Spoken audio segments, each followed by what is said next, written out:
spot to bring it to. So you clamber out of the air ducts and you head back through the sewers, as uneventful as the journey in.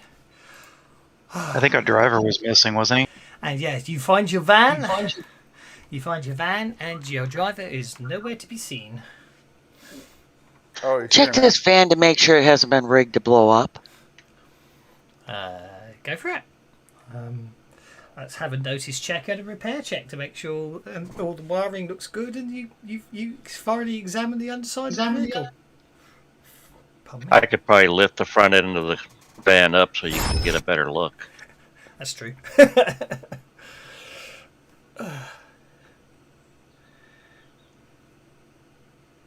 Someone's still targeting Dr. Peterhoff. He must still be on the combat tracker. He is. Let's get rid of him. Yeah, adds 21 strength to assist them looking. Right, let's get rid of all of that. Okay, as far as you can tell, there is nothing suspicious. Nothing suspicious has been done to the vehicle. Oh, Merlin's doing some spell casting. Also going to do an astral check on that. Astrally, you do not see anything lurking around the area or anything untoward or any sign of magical trappage of any description upon the vehicle. Everything seems perfectly okay, except for the fact your driver's missing. Do we see it? Did he leave the keys? Yes, the van's there, home's not. The vehicle appears to be unlocked. The keys do not appear to be in the ignition, no. I'm going to look around to see if I can see him. Yeah, flip down the sun visor and catch them as they fall. No note or nothing? Was our driver supposed to stay? That was your understanding? He was going to drive you to the docks. Yeah, to the rendezvous point to deliver this crap. Well, we know where we're going. Is there any signs? Can we track him? Or, any kind of footprints leading away? How much time do we have to the docks? Or what time of night is it?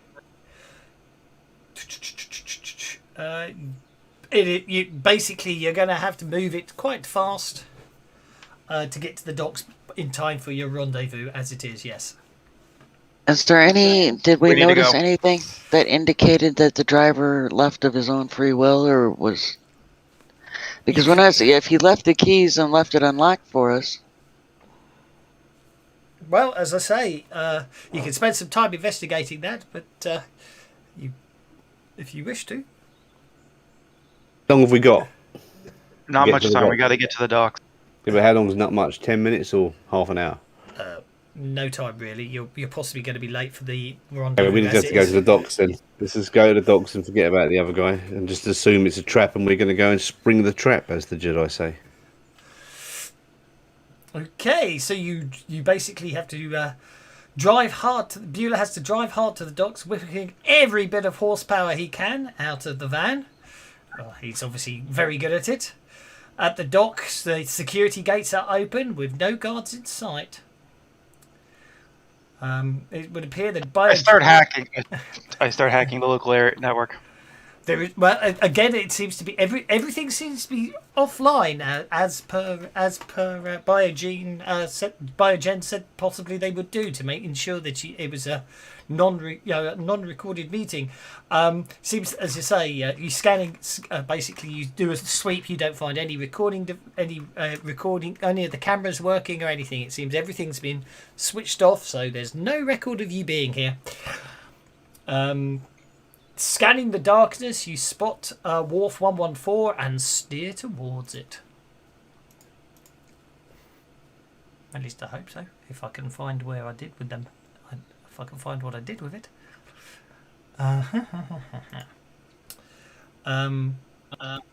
We don't have a sniper or anything, do we?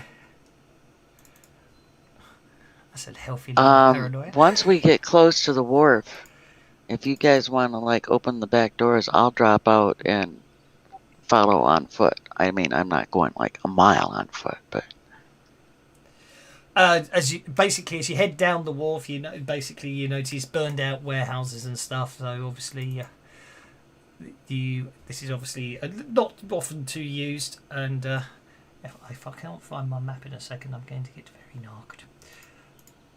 Data. I thought I'd already set it up, but evidently I didn't, because that would have been too easy. Is it that one? That one will suffice. So you basically that will suffice, and if I did that, that's way too small. That's fine.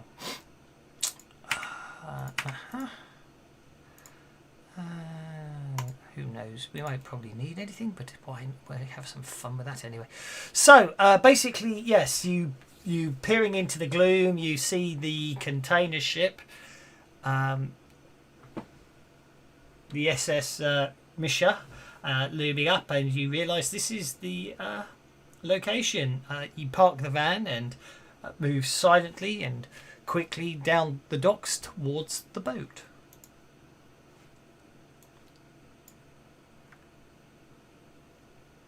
Okay, why did I just totally guess the scale? Sorry, I just put you guys on and you all a frigging huge bunch of tow rags. Yes, I did. Let's go back to half scale then, and then delete all tokens. Try that again. Have you shared this?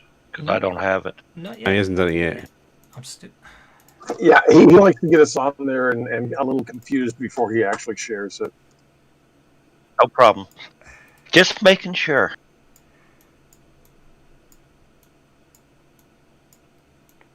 Anyone would think it was a this is the fun of we don't have the luxury of those nice pre-recorded streams, do we? We do it live and raw.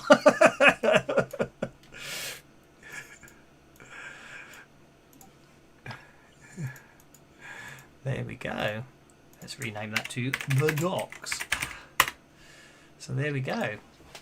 And let's get rid of that. I don't like having visible grids. Let's hide the grid again.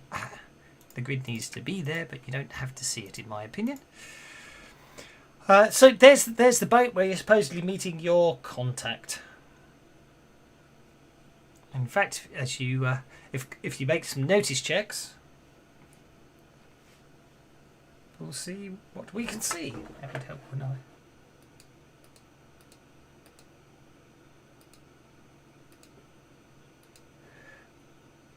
Donahue's definitely, obviously freaking out by the fact there's no network for him to analyse.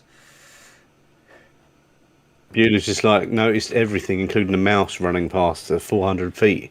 That's no mouse. It's the moon. What was it? It's too big to be a mouse. Okay, I'm just trying to find what I'm looking for, because I know someone's made some notes on it, which is helpful. So, worst case, if I can't find it in my notes, I shall. Oh yeah, here we are. Once you've completed your only makes you get there before daybreak. Your contact will be waiting for you on the ship. He's an elf, tall and thin, with black hair. So there we go. You do see a figure standing on basically the dockside on the ship. That basically the ship's right up against it. So you don't even need a ramp, because I can't be bothered to draw one on. So it's looking good. I think there's nothing to worry about. What I could do with is an NPC. I could do with an NPC, but I don't have one, and I can just put a token on, can't I? yeah, go just running up ahead of us, Ike, because that worked so well for you last week, right? That's why I'm stood behind you now. Okay, well, if I get this far, Yeah. I was going to run it, and I thought I better. I want to get closer to the dock, but still, or the ship, but have cover. These are great, so it give me some cover.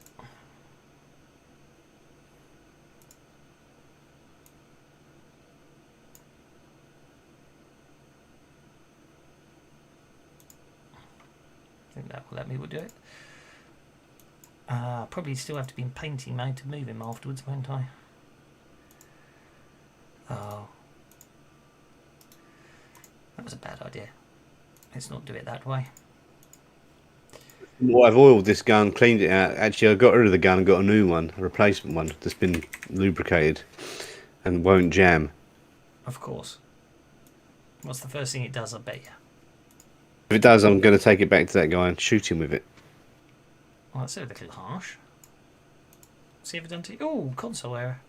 Or you could just spend more time at the dojo with me.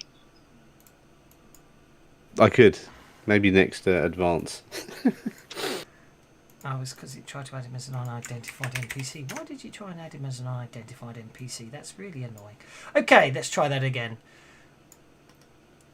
Make him invisible. There we go.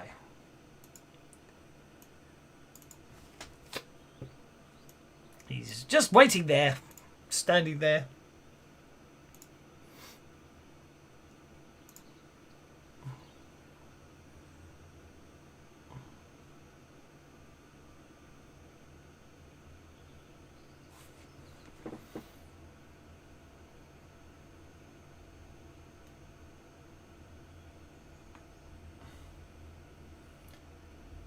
Looking at his watch, looking a bit impatient, but other than that, he seems all fine. You can't see anyone else out there, based on your notice checks.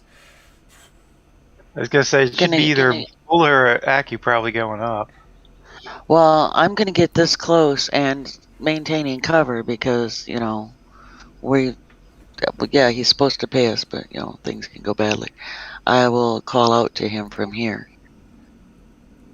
Weren't we given some kind of pass phrase or whatever? Identifier? Yes. He did, but you have to approach him so he can ask you it, and you have to reply. Well, first we're going to call out to him that, you know, we're present. We don't want to, like, startle him or sneak This guy up on is still blue. That's what him. And having alerting him to our presence because I saw him check his watch. Yeah, well, Beulah just walked out in the open, so he should see me. Yeah. Beulah just we walked go out. cover There. him. Yep. So goes the elf spots Beulah standing there and says, "Tell me, is the sky still blue?" Okay, and I missed the part, so someone want to fill me in?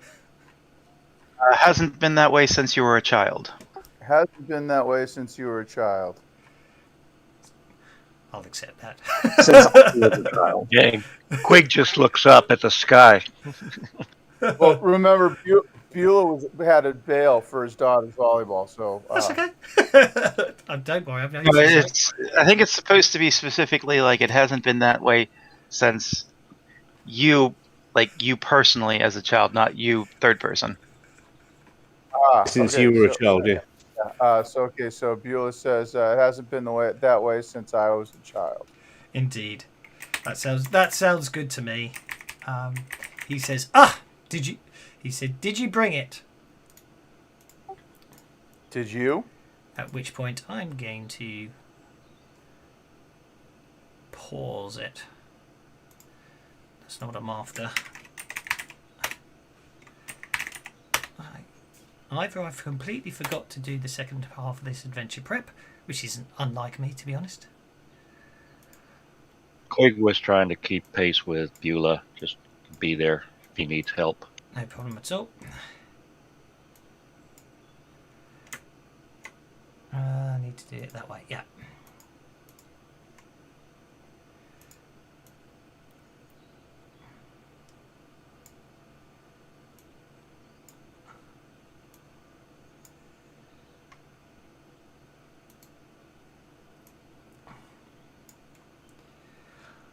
Okay. Oh yeah, that'll do it. And then what I need to do is I need to do that. I can just do that. So the elf starts to holds up a data chip, which you assume to be the payment. Wonders what the GM wonders how he managed to add the elf to there we are. Why the elf was suddenly in the group for I don't know what's going on there. Let's just delete that one. The elf basically holds up the payment chip to indicate that he has the money indeed. He seems to recognise you as if obviously he's been briefed on who to expect. He opens his mouth to say something, and then for some reason just sort of falls sideways. Somebody shot him. Do we hear a gunshot? You do now. He's got our data chip, man. We gotta get up there and get that. Suddenly appearing as if stepping through the mist, 4 towering constructs appear. And a voice says, "We are most grateful that you did pick up the data. If you hand it over to us, we will let you leave with your lives. Thank you."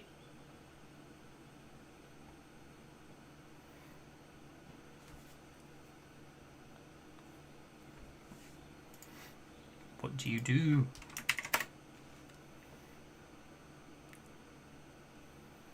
Well, given the nature of what these experiments were, I wouldn't be really excited about handing it over. Yeah, Aki's just going to say, fuck you, Sally. Okay. Donahue's gonna run for cover. Okie doke. So I only see 3 of the 4. Yeah, I only see 3 as well. that's interesting. So do I. Where's the 4th one gone? He died. He fell in the water. He fell in the water. Yeah. Tripped over oil spill. I see it now.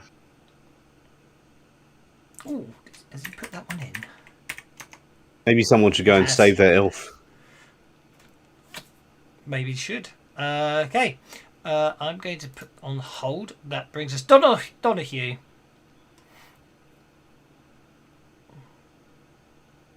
Oh, I am first. Like I said, I'm running for cover. Okie doke. Well, looks like Waif Waif, decided yeah. she wants to go first, so we'll have Waif go first. But yeah, I'll toss it She's immediately. good. She's gonna run and leap to the deck to the elf. Okay. Yeah, that gets me 7. With a jump, do I make it up to the deck? Do you need It's athletics? almost the deck's absolutely level. The higher deck is, that bit of the deck's absolutely level, so you could just make it there. Yeah, you land. The elf's lying there, minus most of his head. Can I grab the data chip from him? You certainly, you certainly could. You can do so indeed. Yes, you can grab the data chip. Okay, I got the data chip, guys. Okay, Donahue dives for some cover over there. Once you reach that cover, oh, for crying I'll out take loud. a shot. Everyone keep Got- stop spending cards, Arthur! Stop it! Stop it! Stop We it! need to go before the robots. Yeah. I've got a jack. I know. You're gonna have to wait because Donahue's halfway through his. Yeah, game that's now. right. I don't mind. Mr. Let Donahue go first. As long as we go before the constructs, that's what I'm bothered about. Alright, that one hasn't been working, so let's try this one.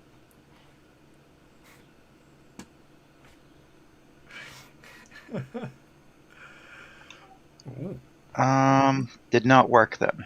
Alright. Well, it's I not got that it Smart doesn't- Link. I have Smart Link on my eye and on my gun, so I get to ignore like up to -2 penalties for cover and such. Okay. So I'm trying to get that to work, but it's still Uh, working. Well, it's an interesting one, isn't it? Because you don't know what. It's not something you can. I think you could automate because it's so subjective on what causes the negatives. If that makes sense. But that's okay. So, That should hit because I'll get to ignore the -2 rate. I believe so. Weapons. It's a modifier, isn't it? Smart link. Nope. Smart gun suppressor. Required for the use of cybernetics. I can't remember what the smart link actually does. May ignore up to 2 points of penalties. Requires cyber eyes. But the question is it cover or does that include range? Because there's a subtle difference, if that makes sense. Just says penalty, so that's range penalty. Fair enough. Yeah, I think that unlike some of the other things, it's specifically just anything. Yeah, no, I don't have an issue with that. I just couldn't find the blimmin' link right now to clarify it, and I don't mind either way. So that turns it into a hit. It's under you find it under the cyberware. So Yeah. I shall look under the cyberware. Thank you. Smart link. There it is. Yeah, up to 2 points of penalties. Yeah, because it's an interesting one because the 2 points of penalties can be up, medium range or could be, cover. So it's one of those ones that you just have to remind me that called shot. Yeah, called shot, exactly. Yeah. Okay, you shoot the construct. The bullet noticeably penetrates it, but doesn't appear to do anything to it. Aki.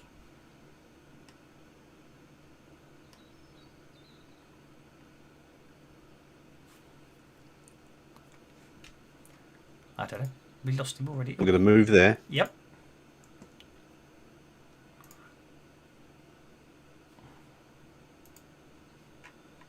And 17. What is the range on that? Let's have a look.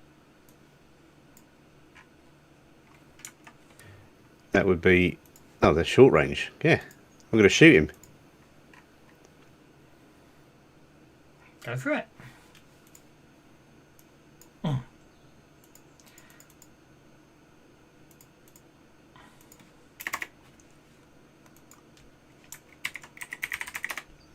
One of them hit. Right. Yeah, you hit. And one hit, one miss.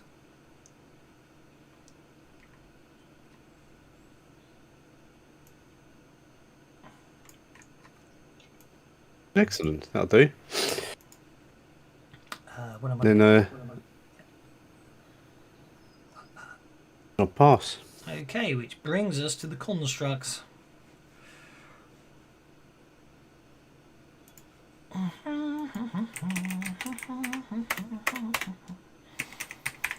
Just trying to sort something else out at the same time. It would help if I could spell. Okay, the first construct, let's turn those on so I can see what I'm doing, has a pace of 6. It's going to move 6 squares forwards to there. These are melee machines, so they can't. They have to get into hand to hand with you. So you should be okay. This one's going to get to there, and basically, always they move in a very interesting way. They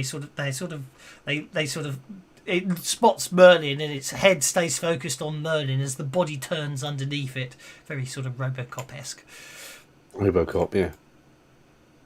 It's a good job you didn't get there, Bueller, otherwise he'd have been able to smack you. Okay. That one was shaken, but it's okay, so let's see if it unshook. It did. I forgot to apply it. Bastard. Queeg.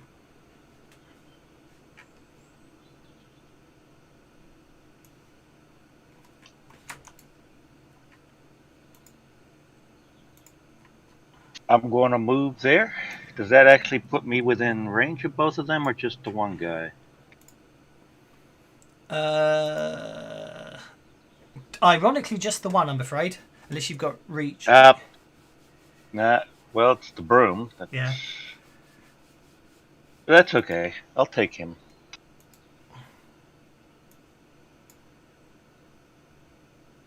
Why didn't that do anything? I'm not having fun today. Oh, because that's ammunition. That's why, idiot. Okay, so you you parry and hit. his parry didn't.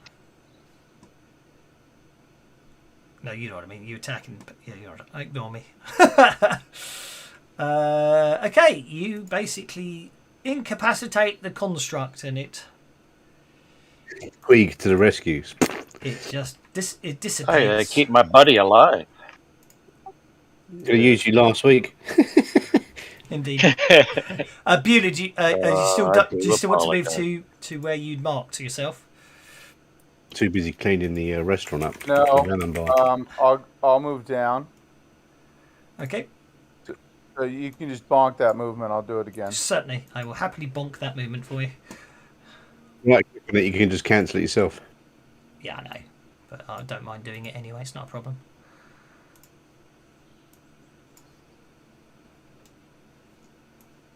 I should accept that move.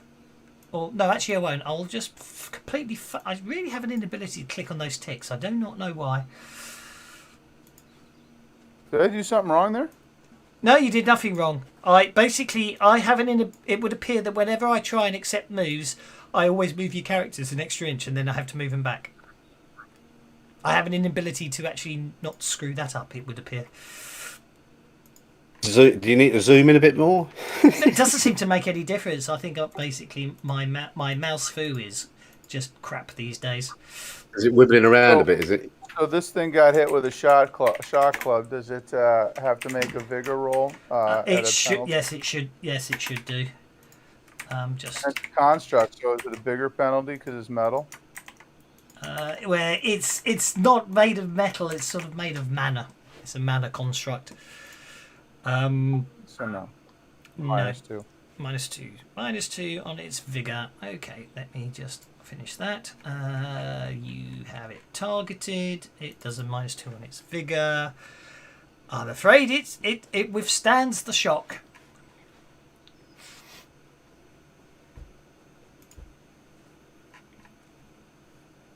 And pow pow.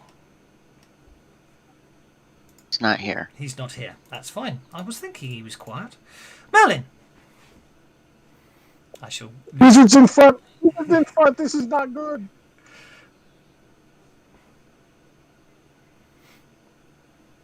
Merlin will dart back to there and will shoot number 3. Go for it.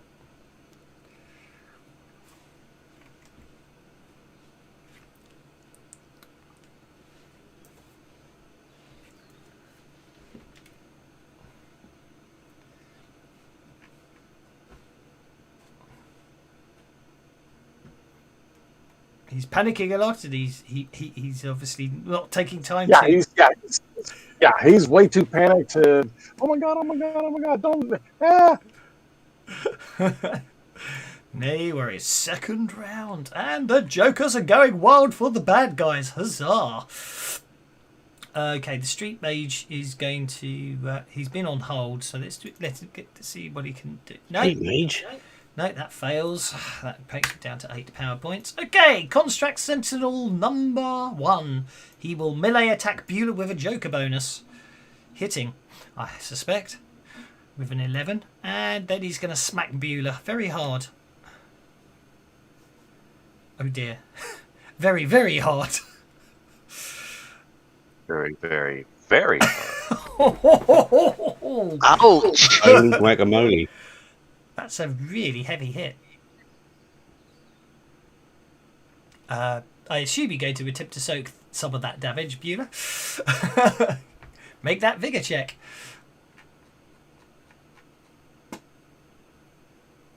That's only going to soak 1 wound, so you're going to end up with 3 wounds and be shaken after that at the moment. You can try again if you so wish. I'm afraid that's still going to just leave you with 3 wounds, but at least you're still breathing. That's the main thing. Not very easily and probably very uncomfortably, but yeah. Beulah basically takes one hell of a hit. From the look of it, you're surprised he's still standing.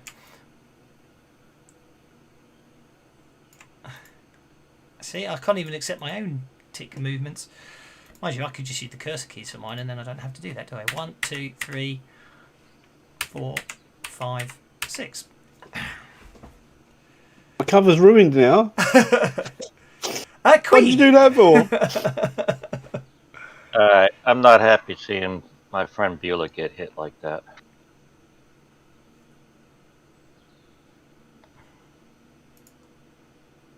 You move in.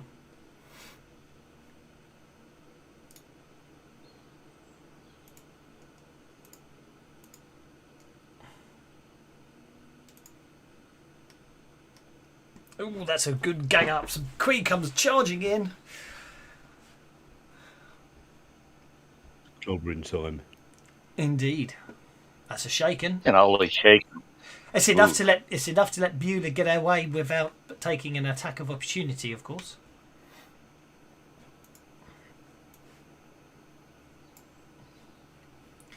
Okay, suddenly swooping down out of the sky comes some sort of humanoid type. They basically go, "This is as technology. You are holding illicit corporate data. Hand it over immediately, or face the consequences."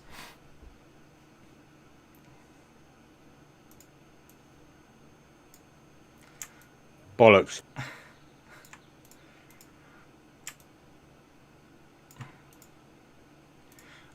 The second attack drone opens fire with an assault cannon on one of the constructs, hitting once.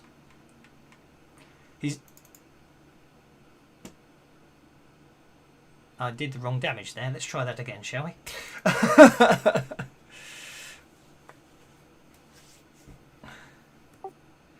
The assault cannon vaporizes, and I do mean vaporizes, the construct in an unleashed stream of kinetic energy.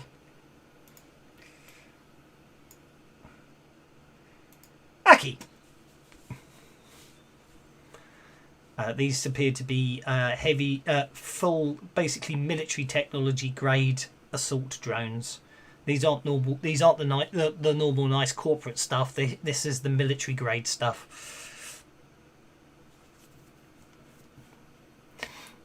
The sensible thing to do would be to bug out. They're attacking. Who's that? The attack drones. The attack drones. They're killing the constructs, aren't they? They'll kill you as well. But we know what we're going to do, don't we? We're going to run for the hills, motherfucker. Basically, Well, yeah. technically, we got the pay chit, so we can give them their data chit and call it even, right? I mean, they won't kill us anyway. Nobody knows we're here. For the record, if these have been deployed, it is that means this is a no witness mission.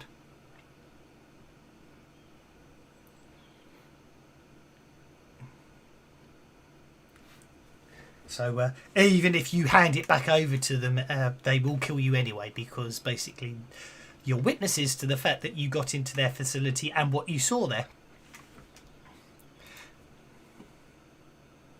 Yeah, remember it had turned on. There was nothing left alive in there, including their own people.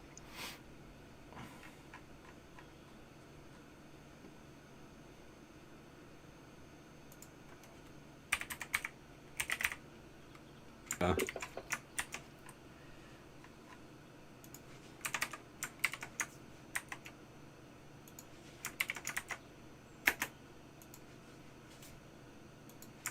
I got him, and then I'm gonna. Well, that's it, I suppose. Yeah, then I'm just gonna start heading away from this place. You know, telling everyone to retreat.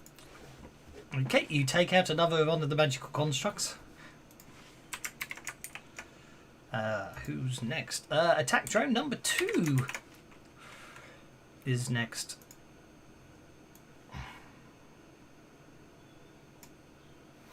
Yeah, but Beulah's down. We got to get him out of here too. Attack Yeah, drone he's number down. He's down. He's just hurting real bad. Attack drone number 2 lands up there and basically assesses the targets and opens fire with the assault cannon on the construct. Oh, Panzerarma disconnected. Why did Panzerarma disconnect? Actually, was Panzerarma normally playing? Maybe you think he was connected up to see if it was to update his Ripper's character. Okay, a kinetic stream of basically vaporizes the construct in front of Queeg and Beulah. You now notice the drone basically looks around, and then you can see the target locking. The target locking seems to be deciding which one of you two to target lock on next. Beulah, you remain shaken, but you are able to move. However, of course, with 3 wounds, your pace is limited, but I suggest running.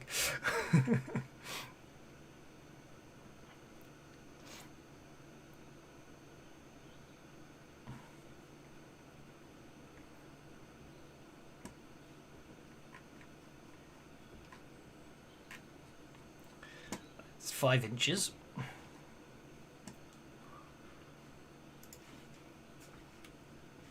Damn it, I killed all of them.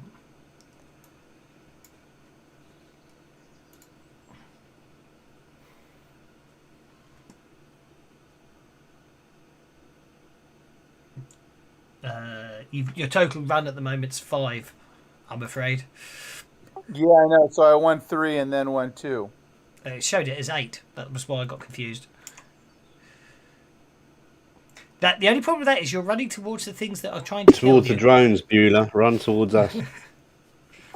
Oh, I thought that I was trying to hide behind this truck, but okay. No, I think we're wanting to exit off the left side of the map at this point. We'll head towards Pow Pow because he can get killed and we can just leave him behind. Exit stage left. Yeah, indeed, exit stage left. That brings us to Donahue. Are these attack drones hackable at all? Only in the traditional sense that you can, like we decided, you can use hacking to distract them, potentially, yes. But only distract them. That's all you can do, yeah. Otherwise it's anything goes. That would help. Otherwise, anything goes, and we can start hacking your cyberware. We decided it's just a slippery slope. As per the core rules, no, you can't. But we decided you can use hacking for testing purposes. So on drones, but people can do it to your drones as well. But that's all you can do. Distract. You know what I mean? You can just distract and make them vulnerable on tests. Is basically what I'm trying to say. Okay, so these are autonomous then. They've got their things that they're supposed to do. Basically, yes.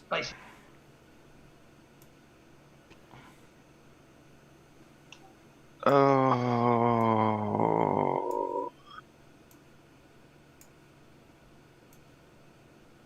Oh, Aki played a card here. Yes, last stand, you get +2 parry and... Okay, hang on, where is Aki? Aki is there. So it only affects those. Thinking, yeah, is that enough? Could I hold off and play it when there's people closer? Well, you technically played it, but I could be nice and give you it back, I suppose. Please be nice. Thanks. Give the Give GM that a one penny. back. Let me play one. Are there EMP grenades? Because I've... Here comes the cavalry. Oh, nice. Okay, right. Well, that's fine. That's okay, yeah. I mean, but the cavalry will be not necessarily helping in terms of they. Well, what I will say is it's a source determined by me. So the cavalry that will turn up will not necessarily won't be on your side, but they may help you get away quicker from these guys. But they will also try to shoot you.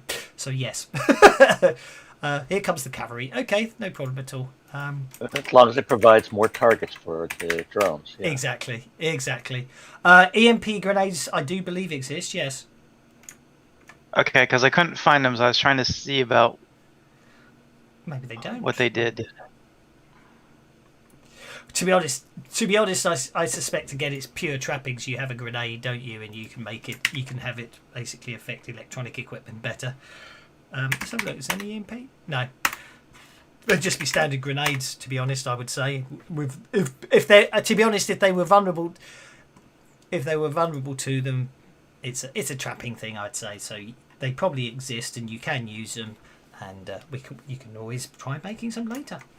But Okay. In which case, I'm going to point at the boat and says, "They already took it. It's in the boat." Okay, go for it. Oh, And then I play my card Ace, which I succeed with a raise. okie dokie. I like it. Thanks. I'm the only one on the boat.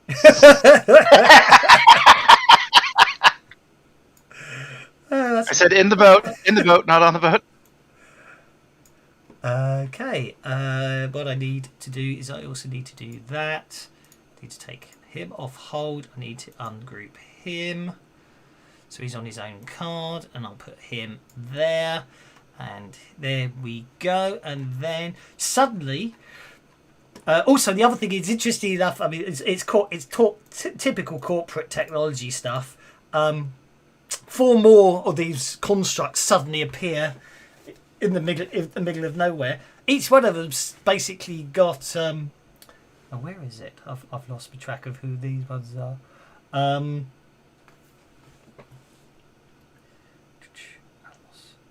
Yeah, basically the 4 more drones appear. Constructs appear. Each one of them, like the original 4, which I forgot to mention, has the name Arasaki stamped across their magical constructed torsos. So, okay, so you played an ace on the trait roll, so that's an automatic success with a raise. So then let's see what happens to the drones. I'm going to say we'll treat it. So that would be an 8, wouldn't it? A raise was no, actually. No. What's your hacking dice? D8. D8. So that'd be a 6. A raise would be 4 over. So it can be an 8 actually. Yeah. Okay. So Well, it was more of a persuasion. hang on, no, like, no, that's talking rubbish. Actually, the point of that card is you automatically ace. So yeah, you've told them that it's on the boat. Do you want to make them distracted or vulnerable as well? I'm going to be nice. I really just want them to go into the boat and be out of combat. Well, they won't come out of combat, but they will head towards the boat as a primary objective over you, as it were. Yes, but okay, that's fine. I understand where you're coming from. You're using it as a persuasion roll. If I got to pick one, I'll take vulnerable. Yeah. Now, I understand where you're coming from. We'll treat it as a persuasion roll. You persuaded the drones that their primary objective is on the boat. All 4 of them target lock on Waif.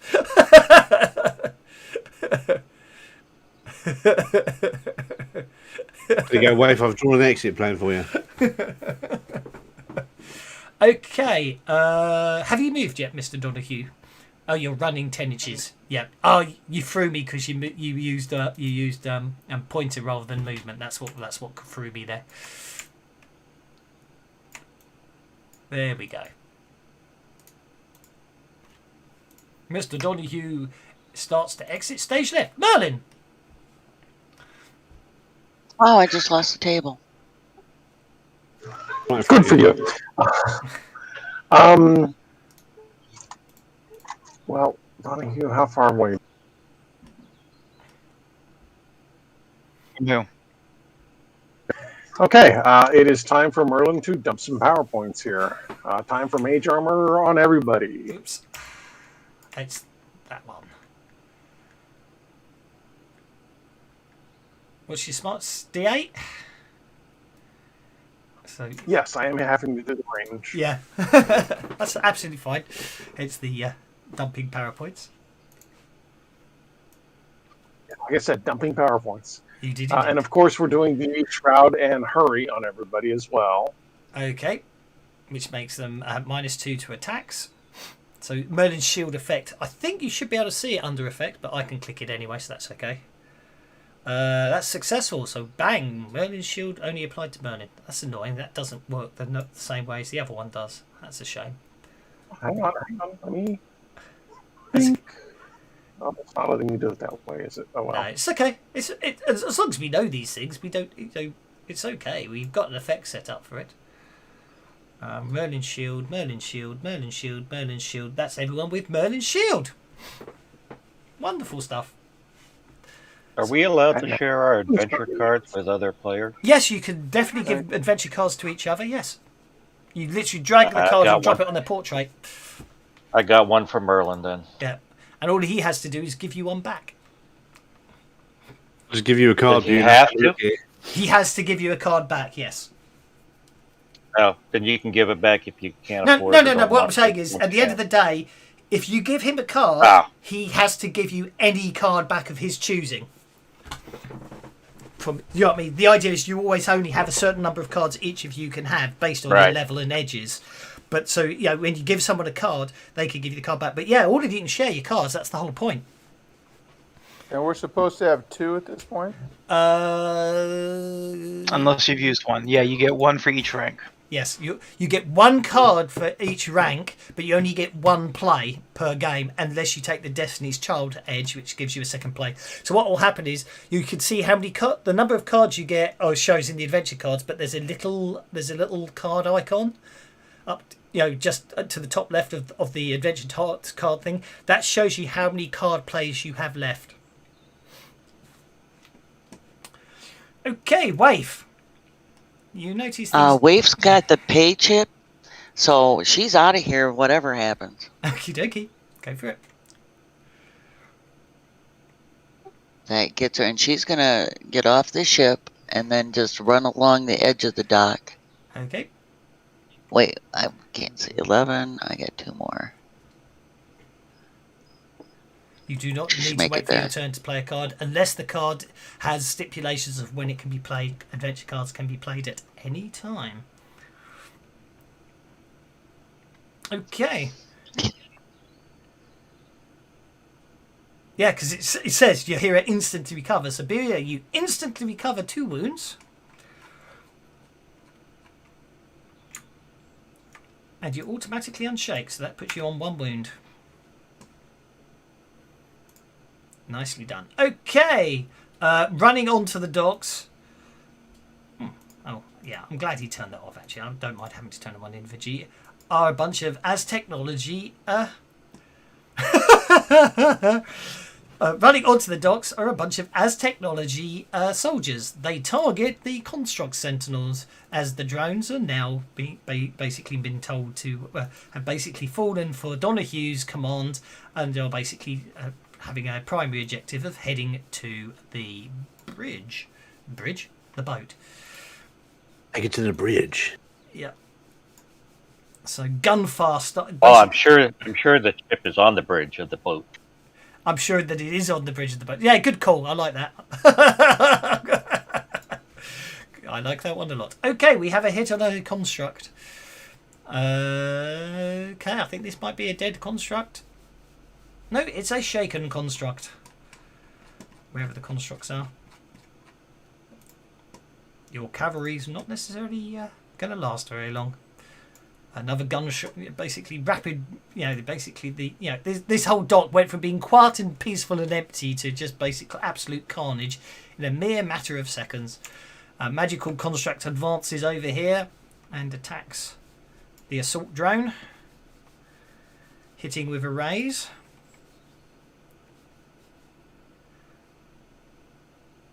The assault drone is shaken.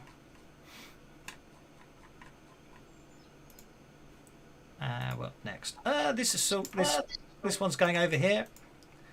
Yes, I'm being deliberately nice and having them targeting each other, but that's the whole point. Yeah. Oh, it's an AI algorithm doing that, isn't it? No. Actually, it's within keeping, because at the end of the day, you're basically, what you've got here is 3 different corporations, all after the technology you've got at the same time. Your guy was from one company, and these 2 are from 2 other corps. And as you can imagine right now, jeepers creepers, 45 points of damage on that drone. It was on that chip, by the way. You have to fuck off to Hawaii. So basically, it's quite straightforward. If an enemy is in range, they engage it. Fortunately, at the moment, the corporations have higher problems. And also, don't forget these 4. Someone did play as the cavalry, but they will still come after you after they put down the assault drones.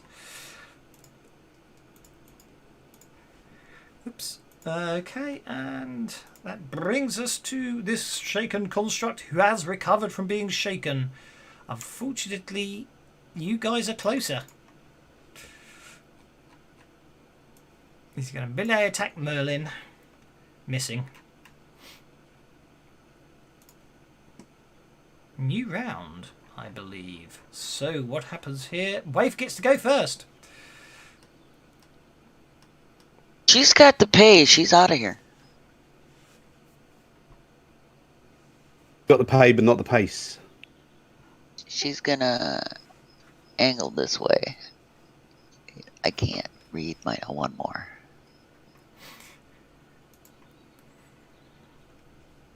It's okay. It's the only problem with having dice that match your portrait, isn't it?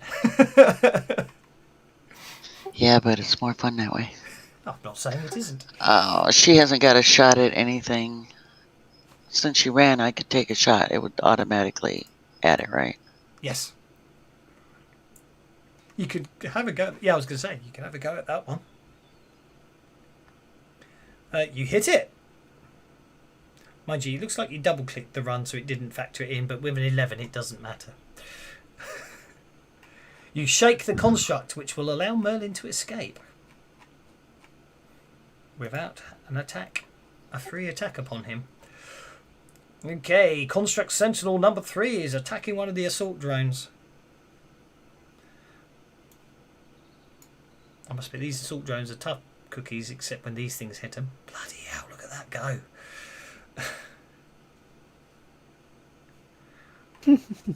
Splattered. Okay. Turn back blood splats, you know, because that wasn't causing a problem last week, was it?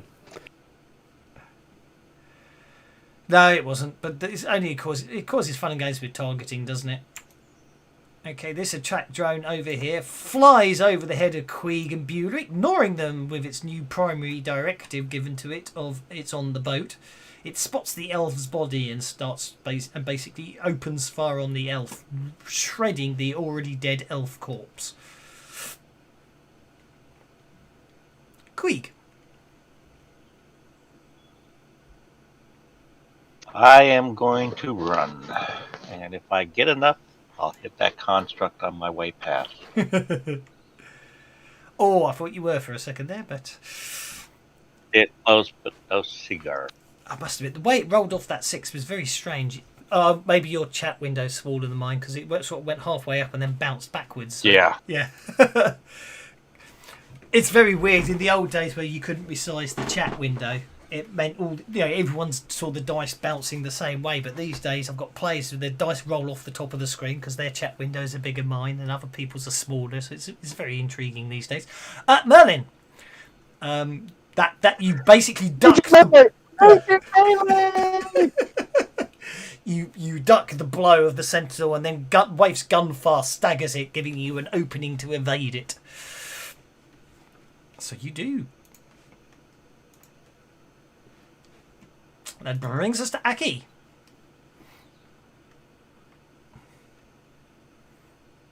Can I shoot something and then run? Of course you can. Moving is a yes, but don't click the run button before you run. Before Click you the run shoot. button first. Yeah.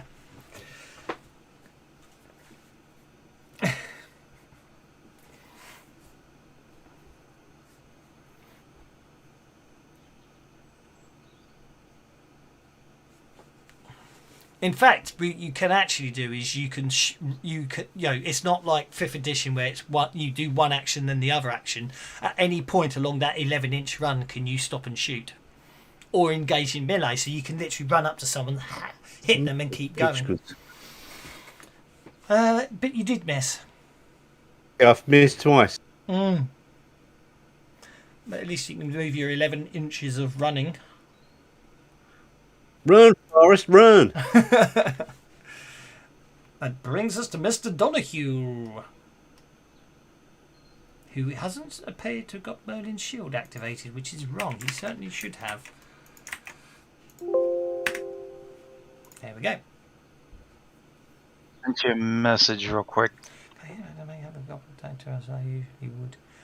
Well, actually, don't forget, the data is hard-coded into the chip, and you only are able to access it to find out it was there. So it's the actual data chip itself, because it isn't data yet, if that makes sense.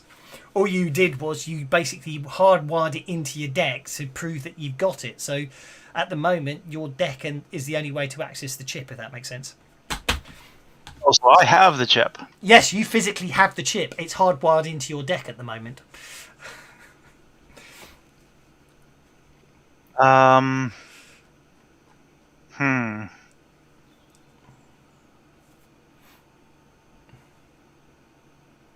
Bluffing is performance, not persuasion, right?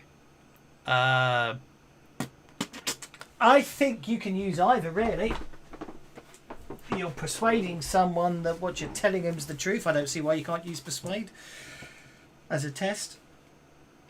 Okay. It's less of a test and more...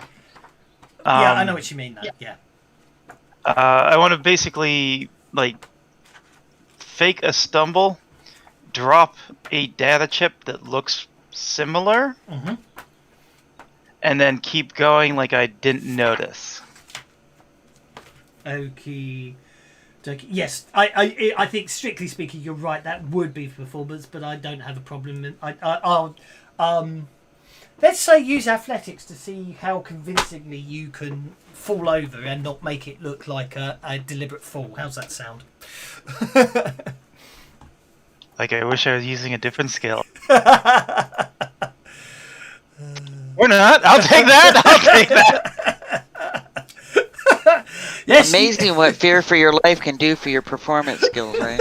exactly.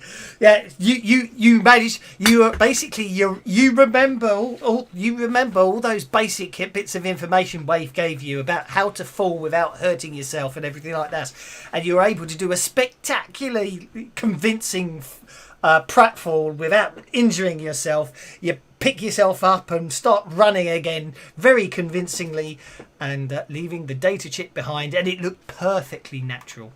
The only problem is if Kriegel Bueller saw it, I suspect they might not know. But I'm not that cruel. Okay, and That's what I was thinking. Yeah, I want the chip to go that way while I go the other way. okie doke. Sounds good to me. This construct sentinel here does spot the shaken one does see it. You see its whole being focuses on exactly the chip lying on the ground. Bueller.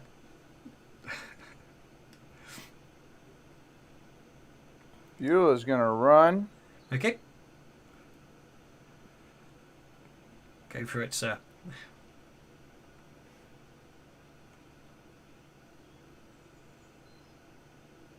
So nice. That's a nice high number there.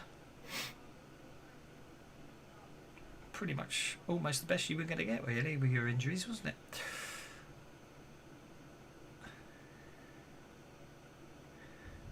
And is that construct dead that I'm next to? No. It's quite shaken, but at the moment it's got its eyes focused on the chip. So if you want to hit it as you go by it, you can if you want. Yeah, I do. Okay, be my guest. You've still got 2 inches of movement afterwards. Over our encrypted comms, it's like, ignore that, it's a fake, run.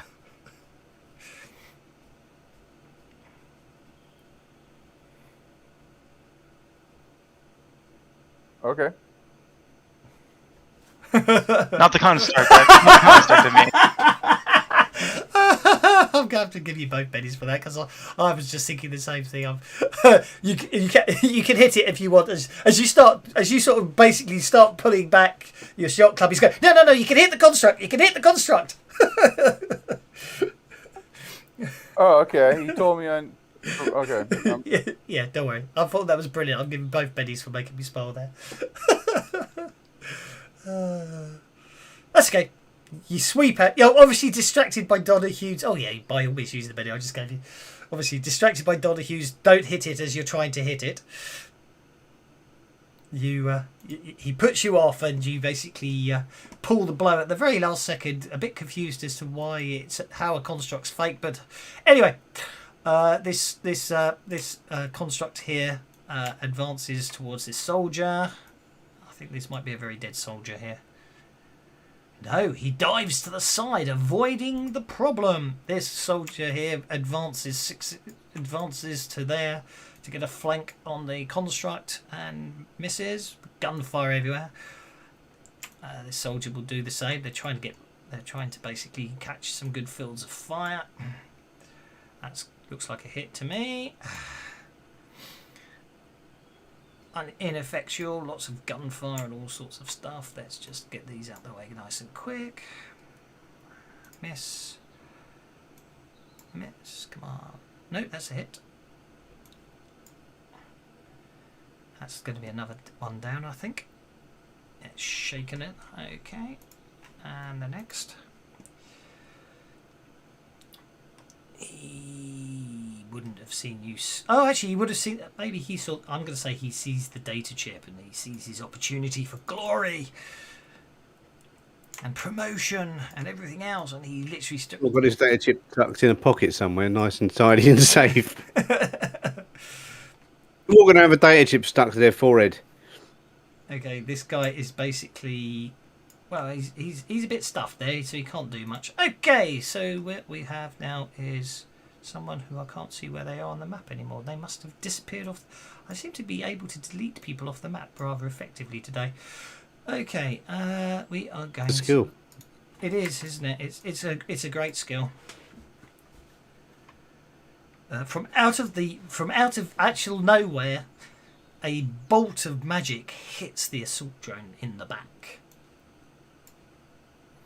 It appears to be invisible mages about, shaking the assault drone. Whoever they are, they probably want to kill us too, so I'm still getting the hell out of here. Exactly. Another construct starts advancing towards the data chip, and I think I'm going to move this one up to here, and I'm going to target. Let's see, what is the range? It is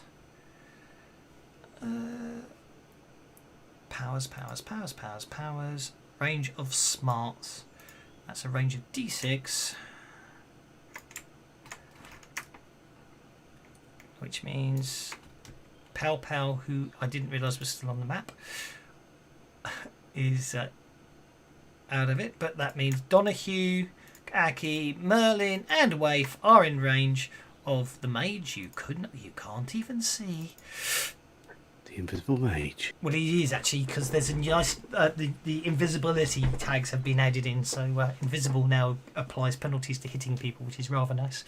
Anyway, the four of you are hit by a fear spell. You basically get to make make a fear roll, so you get to make spirit checks.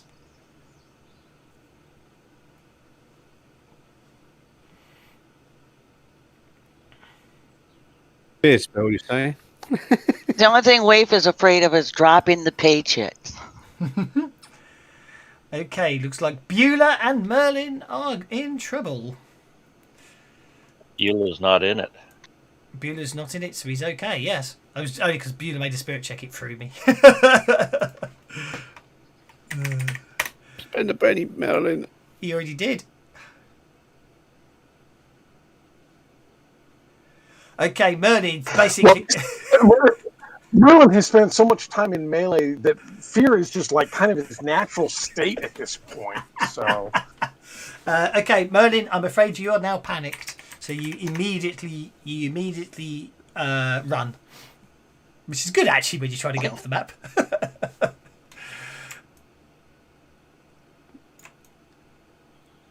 Merlin basically runs off the map towards the van. I hope he doesn't drive off without us. I didn't say anything. drive.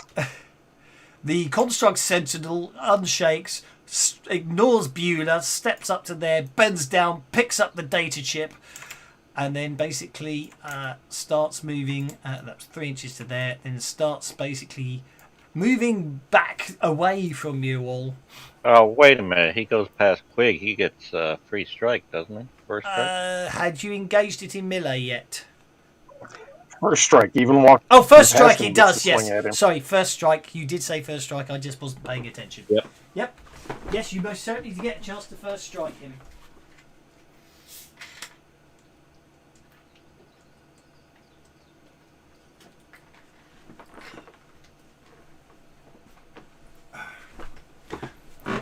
Oh, well. We're busy trying to get out of here. You are indeed. New round. Which is Beulah first. Wait.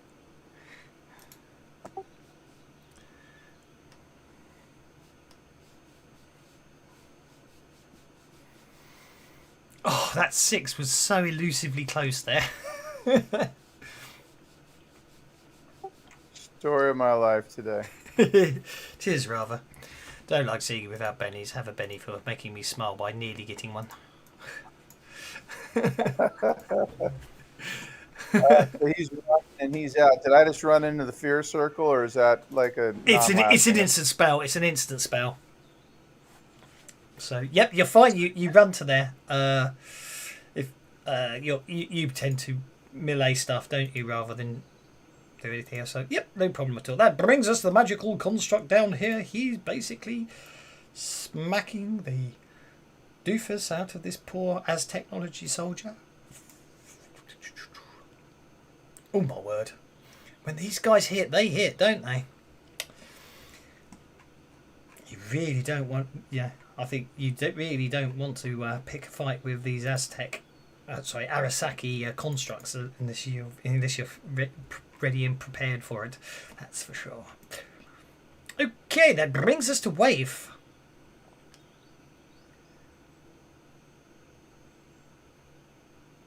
Yeah, I'm out of here. I get the paycheck, guys. Catch up. Yep, I'll just basically put you and Merlin just slightly off the map over there. Merlin actually he might not stop when he gets to the van, actually, because he's not necessarily thinking straight, is he, at the moment? Can't be too far behind him. I can collar him. You could Well, try. Quig was going to try to get that data chip back, but now he heard that it isn't the data chip, so he's going to be able to run now. Okay.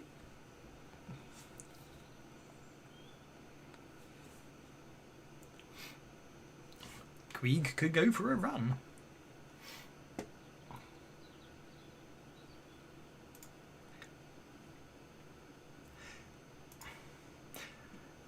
There's actually was going to say, yeah.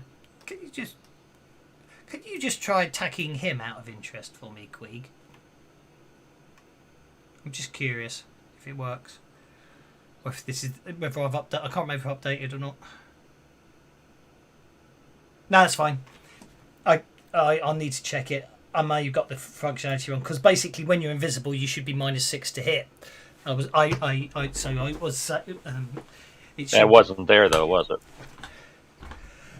No, but no, I've marked him. I made him visible, but tagged him as invisible. I was hoping, okay. Because the idea is there's abilities in Pathfinder, you see, where basically invisibility, and that could be the thing. It might only be in the Pathfinder rule set. I wasn't sure whether he put it into the main rule set or the Pathfinder rule set. So when something's, because there are abilities in Pathfinder to halve the invisibility penalties for attacking invisible things. I was just. I know I know Akil was saying he put support in for it, but I wasn't sure how and where he'd put it in, if that makes Still sense. on the test page. Yeah. So I suspect I haven't updated since he added them in, actually, on the rule set, thinking about it. So it's probably my mistake. But thank you for checking. I was just curious. Mr. Aki, sir. It's time to run.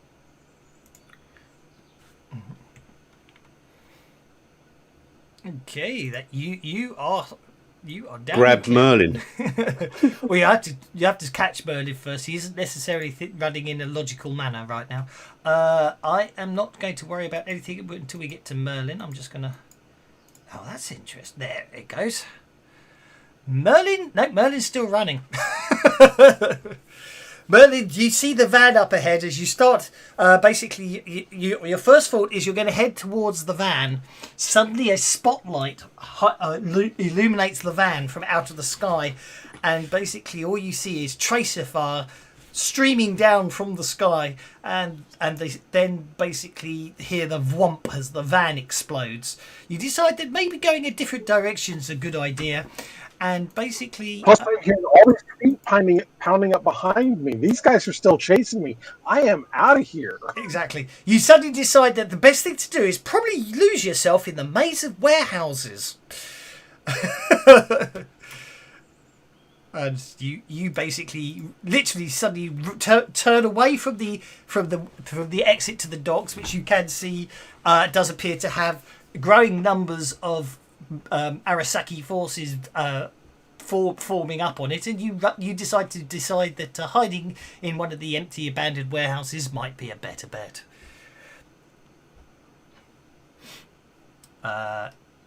Donahue. I'm the last. No, wait, Quig's still here. Yeah. Basically, I'm not going to worry too much about rolling the dice for all the bad guys. The point being is that they're doing their own thing. They're fighting each other, and they are trying to catch up with you. But now someone's got the chip. They're fighting over the chip primarily. So I'm just going to move them like that. Okay. Yeah. Quig and Beulah are just close behind you. But up ahead, you suddenly see an explosion. I think I'll hold. You are technically the last one on the round though, but that's fine. I shall put you on hold. The attack drone unshakes. The attack drone unshakes quite spectacularly by the look of things and starts searching the body. Next turn, when it realises it can't find the chip, it might be very upset with the person who told it the chip was on here. Just for the record. Okay. Next. That's Donahue is on hold, but Beulah has got a joker. All right, so Beulah is going to kind of keep running, but hopefully there's going to be some cover. He sees all this going on, so yes.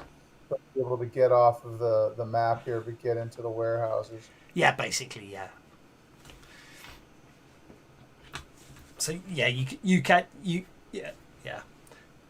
So from your perspective, what I'll say is you can actually see that you can see that Aki and Pow Pow and Waif were sort of running that way, but you do suddenly see Merlin running in a completely different direction to everyone else, incredibly fast. So you can diagonally run off the map if you want, as it were. You're cool. Which way you want to run your Well, I'm going to run towards where Waif is, because my fear is that, so I'm going to run towards where I would go towards where Waif and the others are. Okie dokie. So you've got, okay, that gets you 9 inches, gets you 8 inches, gets you to catch up to there. So you catch up with the rest of them. That's not a problem. Don't forget, Donahue, you're on hold. So if you want to come off hold, just let me know. I'm going to go off hold once it's like okay. Quig. Okay, this street mage is going to bolt one of the Aztec guys, hitting. I keep calling him Aztec. Oh no, these are the Aztec technology soldiers. The street mages are the Arasaki guys. That's fine. I get myself confused on who's who here. But that's the whole point. It's meant to be absolute carnage and chaos. Merlin, you finally come to your senses. And what you do see up ahead of you is a set of semi-open warehouse doors. In the meantime, it does appear that you can't help but shake the feeling that one of these drones is in the air, basically pursuing you, and getting out undercover is a good idea. Yeah, I think that's what Merlin's going to do. Is he's going to go ahead and dart into that warehouse. I guess that's probably still a run. Yeah, you can still run it to get into it, which is fine. Yeah. Oh, Merlin enters the warehouse and is safe. Waif, you can see Merlin's literally. You see Merlin dive off and jump into warehouse. There seems to be multiple of these airborne search drones. Basically, searchlights are streaming the area and any movement. They're all over the place. You can see basically fireballs and bolts going up into the air and tracer fire coming down. It's absolute carnage. And I'm pissed as hell because now I'm thinking about the fact that they insisted that we all ride in the van and I didn't bring my scooter like I normally would. Exactly. I'm gonna go after Merlin. Yep. No problem at all. You basically pursue Merlin and dive into the warehouse, not far behind him. That brings us to Aki. I'm going to go after Merlin. No, we need to grab that guy and make him stop. Or yeah, who can drive? Bueller can drive, can't he? I can't drive, so yeah, I'll go and grab Merlin. Drive what? The van blew up. Oh, bollocks. Okay, but I'm just going to run then, like Forrest. I'm going to run. That's okay. You're off the map already. You don't need to really. I won't. You can roll. By all means, you can roll, but you dive into the warehouse that behind Waif and Merlin. Yeah, you're fine. Yeah, I got a good run. You got a good run. Nicely done. Construct Sentinel number 4. We won't worry about that. We're worrying about Queeg. Queeg and Donahue. If you you basically with communication and everyone talking, you know they're heading to a warehouse. So if you get off the map, I will assume you're heading to the warehouse. You don't have to Heading to the warehouse. Yeah. Yep, I motion for him to run. That gets you off the map, so you're fine. Queeg basically escapes and dives. Basically runs undercover and disappears into the semi-open doors of the warehouse, leaving just Donahue to come off hold, I assume. Yep, I'm off hold. I'm going to use Scavenger to drop a smoke grenade. To say I have a smoke grenade, drop it, and run. Be my guest.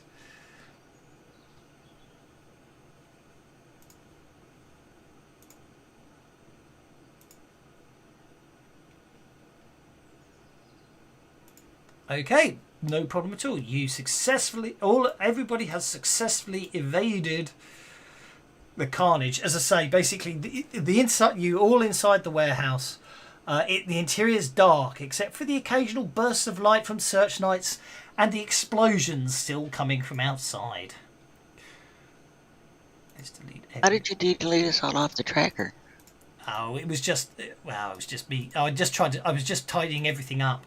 Also by deleting all NPCs off the tracker and deleting all PCs off the tracker, I'm ensuring that we don't have a situation like we had the other day where I had 15 invisible NPCs on the combat tracker. Although supposedly he's put code in to stop that happening, but there we go. And then I can just add you back in. I can then add you back in again. There you go. All nice and clean on the combat tracker. Okay, so you find yourself in the warehouse. Much of the basically this warehouse appears, much of it blackened by flame and age.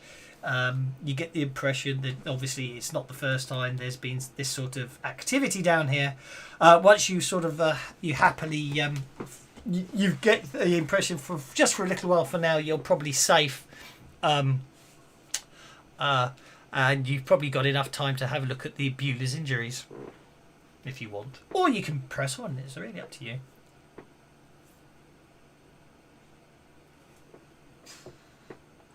We should probably patch his injuries and then get out of here. Yep. So, has anyone got a healing other than Pal Pal, out of interest? Because if not, we won't worry too much about the healing. We could just push on. Unskilled healing on him. I agree. We should just get out of here. Okay. Okay. No problem at all. You take a few minutes to catch your breath back. More shots hit the outside wall. Some punch through to ricochet madly around the building. You decide it's time to move quickly. Skirting debris and climbing over collapsed wall sections, you penetrate deeper within the warehouse. You think there may be an exit on the other side of the building. Suddenly, a motion close by and to your right startles you. Two shapes dart past you in the darkness ahead.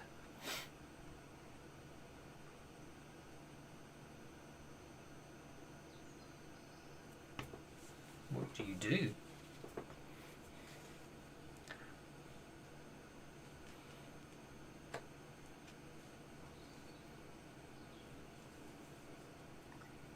Well, I presume we're still headed out of here in one form or another. So We're trying to make our way through the dark warehouse to the other side. And suddenly you saw movement streaking through the warehouse. So it's just a quick reaction. Is literally, what do you do? Are you just going to keep moving? That's fine. Quig will keep moving, but he's still got his broom in both hands. So And seeing movement, well, Waif would have never put her gun away, but because Okay. the page head is tucked someplace up, Okay. someplace safe. As you keep darting through the warehouse, you see more movement. This time, you hear also childlike laughter with it. Glad no one opened fire. That could have been quite unfortunate. It appears to be a couple of orc children playing inside on the far side of the warehouse, and another couple who seem to be running around playing hide and seek. As you get to the other side of the warehouse, you come across a group of some orc adults. They're basically trying to corral the children together, and basically when they see you, they stop and stare, but do not make any hostile moves. They just yell out to him. Yeah, there's trouble coming, and we're gonna keep moving. He goes, If it's as bad as it usually is when this sort of thing happens, you won't find an easy way out. A female orc goes for us. Goes, my name's Jenny. The last thing any of us wants to do is get caught in the middle of this far fight. We know a way. Follow us. And basically, she walks over to an area of the warehouse that looks the same as anywhere else, and she just suddenly lifts up a bit of the floor, revealing a ladder leading downwards. Off we go. She truly being helpful. Well, she's got children with her, and she doesn't want she looks like it's a case of you know. It's basically at this time you're the lesser of the two evils of everything that's going, of the multiple evils that are outside. At least she seems sincere that if you're hiding from them, then it's the enemy of my enemy is my friend type mentality. Well, I'm gonna tell her, take the children and go ahead of us. We'll be right behind you to cover if they discover the way out. Mm-hmm. Okay, so basically you start heading. She nods and she sends two of the other. Well, she basically says just as at the two other teenager orcs, and they take the children and sort of usher them down. Jenny says, "Right, it's this way. It's a section of the sewers, but it's long been out of use, so it's not too bad." And she takes you down a long, forgotten section of the sewers. It's a long trek she leads you on, but nowhere near as sludge-ridden as your previous trip through the sewers. It almost looks as like someone's been working their way through here over time to clean it. Jenny says little as you quickly pick your way through the dark. She also doesn't seem to want to respond to much questioning, if anyone. But eventually, you've gone some distance, and then you start to notice down side tunnels there seems to be activity around you. Dark and shadowy figures seem to be moving parallel to you in other tunnels. Jenny takes notice of them, but does not seem concerned. A collapsed section of tunnel looms before you, the broken stone and shattered wood coming wood shoring completely blocking the passage. As Jenny pauses here calmly, the rest of you fidget behind her. It's only seconds, however, before a portion of the collapsed area moves in one piece away from the rest, revealing a hidden opening. She leads you through and into a different world. As you step through the opening, you enter an enormous enclosed area lit by flickering light from dozens of small gas lamps. As your eyes adjust, you begin to absorb the sight of dozens of small orc children at play in a still functional, multi-level waterfall. Jenny leads you along what appears to be an upper level past rows of stores, some of which still seem to be being used as such, while others have been turned into living areas. Orc men, women and children watch with wide-eyed interest as you pass. You realise this entire area was once some underground shopping mall. Descending to the lower level of the mall, you glimpse humans among the orcs, and these exchange wide, welcoming smiles with you. Passing a restaurant, you catch an appetizing whiff of food cooking, and a peek inside reveals a group of orcs and humans diligently engaged in preparing what appears to be a huge meal. Finally, Jenny leads you to what was once a bookstore. Its shelves stacked with preserved volumes. Clustered here is a group of young orc people, all seated around an older orc in a large, comfortable chair. He's telling them a story of the night. Basically, the city burned, and obviously it's something. It's in the past. Basically, it goes back to the days when the meta-humans first started appearing, and certain people reacted badly to it.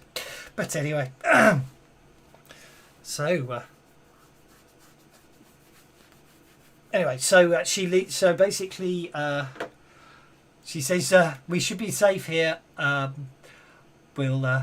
I need you. I think you may be of help and just what we need right now. If you've come with me, I'll take you to speak with Alan. He's been keeping an eye out on activities and. Does it look like they purely use barter, or does it look like they use chips and stuff? It looks like they've sort of got their own sort of economy set up with bartering and stuff. Yeah. Okay. Yeah. Alan did warn all of us to keep an eye out for you. You were spotted earlier tonight travelling through the sewers, and we know you penetrated the technology facility and got out again. He has a favour to ask of you. But for now, you may if you need some. But at the moment, for now, you look like you are tired and in need of rest. Please come join us. Have some food. Eat. I could get someone to tend to that wound. She says, noticing Beulah limping slightly. What do you want to do? Well, the first thing I'm doing is getting that chip off of my deck. Okay, no problem at all. You remove the chip from the deck. Quig could quite happily sit down and listen with the children. So, Quig obviously already. Quig is happy then. Yeah. If Quig sits down to listen to the kids, Waif will go and find a place where she can get some food and bring a dish back for him too. That's okay. Oh, thank you, Waif.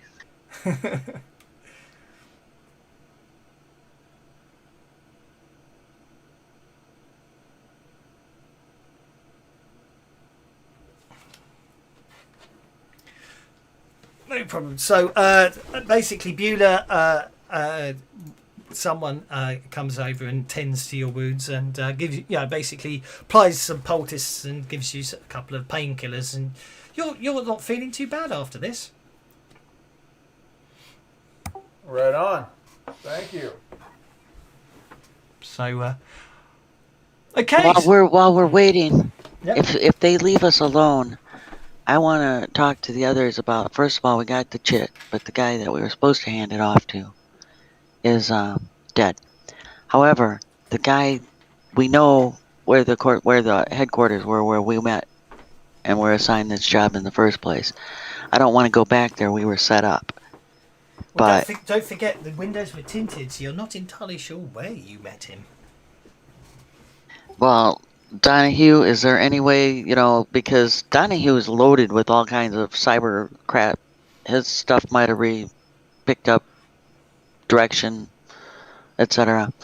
We need to find this guy before they find us again, because obviously they're not just going to let this. And besides, we got the paycheck. That was a lot of pay too, wasn't it? It was, yes. Well, they know who it is, and it's probably going to be obvious that we still have the data, so they'll probably reach out to us. Yeah, we'd rather they reach out to us without trying to kill us, because we can't be sure that some of that catastrophe behind us wasn't them trying to get the data without paying. The fact that the Oh, it wouldn't have been for sale. The van blew up. The van driver was missing when we went there. Who knew we had that van? Well, no, the van got shot. right? He got Yes. it got One it of the got assault drones spot by- found that. One of the assault drones spotted the van and destroyed it, so you couldn't escape using it. It wasn't that it blew up; it was that it got destroyed. Yeah, well, Wave still believes we were set up. I have no doubt they were probably willing to sacrifice this as well, but you don't do that until you have the data. I'm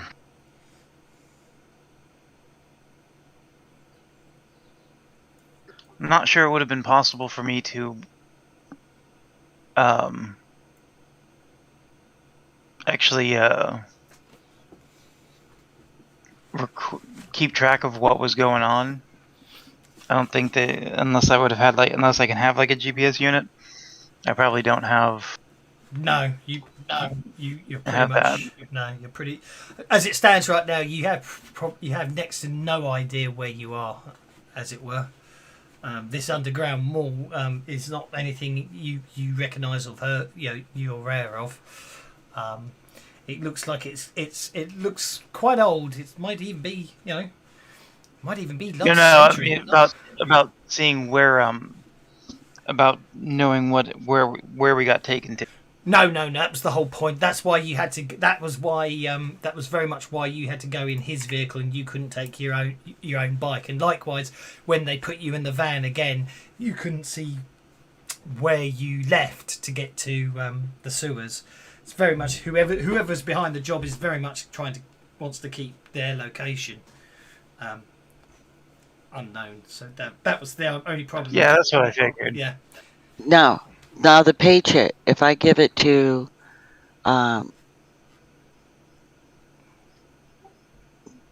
Donahue, Yes. can he set it up and transfer that pay to us before they decide to wipe it clean? And make sure the pay is on there? Well, you will need. Yes, you would. But basically, he can certainly analyse it to make sure the pay's on there right now. He'll need obviously access to the net to transfer the bank details, the bank payments, as it were. But he can check that the chip is valid and that it's all set up as you would hope and expect. At least, or Aki can. One of the two. They've both got decks, I believe. Yeah. Yeah, let's make sure see that about- I'd be a little less paranoid if I know at least the pay chip was valid. Okie dokie. Yeah, I guess if we can get some network access, we can check that. Well, as I say, you could set up you could literally plug it into you can plug. You'll need network access to do the bank transfers, but you could easily just plug the chip into your deck and basically analyze it, to make sure that the payment's on there in the first place. Is what I mean. So you can quite happily, quite easily do that. Okay. Make sure there's no trackers on it or anything as well. Yeah, exactly. Or you can just, or if you want, you can just offload that one to Aki and let him do it, and you can carry. It's up to you. If you're still sort of dismantling that hardwired chip from your deck, it's up to you which way you want to go. That's the great thing of having two people with decks. You can both do it. Or each other. Indeed. Well, let's at least scan this pay chip and make sure it's valid. That because if that's not valid, then we were set up. Wait if it's a little on the paranoid side here. Is it hacking, research, what is it? Well, it's up to you. I mean, that's what I'm asking. Who wants to check the chip? Because that's the first. Who's got the better deck? I think Donahue's got a better deck than me. Hasn't he? I've got a deck is Yeah. I'll check it. I'll run it isolated to make sure there's no viruses or tracking or anything like that on it. Yep. Okay, so what I need to do is how do we work out the avatars worked? Your parry is your cyber deck combat, isn't it? Is your hacking 2 plus half your hacking. So that'd be 6. And your toughness is the toughness of your deck, isn't it? Something like that, yeah. Just a minute, let me pull out my deck. Yeah, The hardening is supposed to be the toughness, and You have to have fighting to be able to do to pair. Your parry's like 2 unless you have the fighting, and then it's going to be Yeah, I think like then you use your hacking as. yeah, and then it's your hacking skill, isn't it? No, it's just I know for a fact later on, it's being a proper I've got proper network maps for later, so I'm just thinking. I noticed that Aki had started setting up his avatar, so I was just thinking. I noticed you hadn't, so I think that's all you need is your hacking skill. Oh, and you need your research potentially, wouldn't you, when you're Oh, there's 2 Akis, Aki Avatar and Aki. We was wondering why the whisper thing was doing that. When they were trying to whisper me with the autocomplete, it was saying Aki, Avatar Aki. Yeah. You were whispering my avatar. That's what you were doing. Yeah, that's why if you go /W Aki and then press tab twice, you'll get Aki or Aki Avatar. That's the enhanced. Okay, So yeah, you plug the data chip in. Plug the data chip into your deck. Basically, as you start analysing it, your deck goes dark.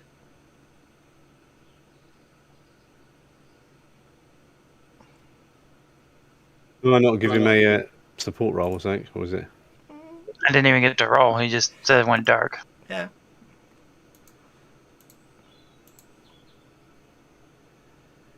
But That's not a good sign. I'll pull it out. yeah. You pull the chip out. Your deck basically. Your deck's got power, but it just seems to basically be There seems to be something going on, as if there's no external access. Well, it's not supposed to have any external access right now. I'm running it basically, Sorry, but you jacked in. I misunderstood. Sorry. That's what I'm trying to say. Is basically. Well, I mean, external access is the displays and everything. The readouts have all gone black. It still seems to have power, and basically, there's every indication that it's still on. But it looks like you've been locked out of being able to physically interact with your own deck. Is what I'm trying to say. I purge it. Uh-oh. Be my guest. Make a hacking check.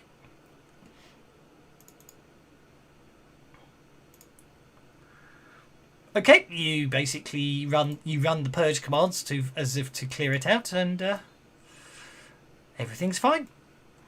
The deck comes back up. I check it first. Yeah. No internet, no net connection, no other things. I start running diagnostics on it and analyzing it. Yep, everything checks out okay.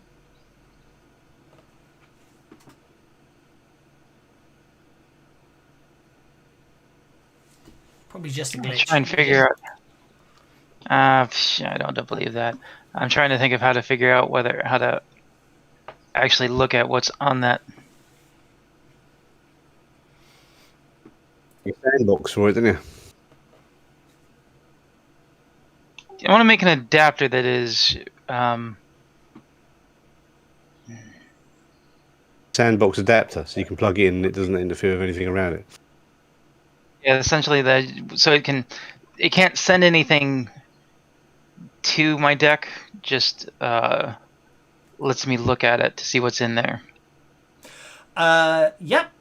Yeah, that's okay. Basically, you can. Well, yeah. I mean, you can analyze. You can everything you do. You can analyze everything, and everything appears absolutely fine. All the readouts tell you that everything is fine.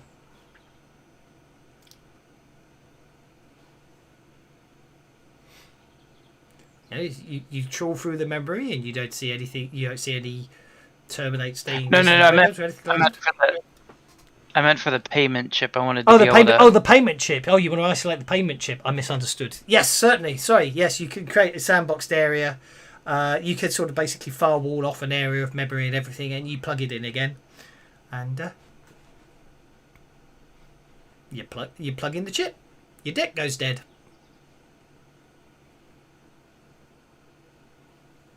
Even with having sandboxed it. I'm afraid so.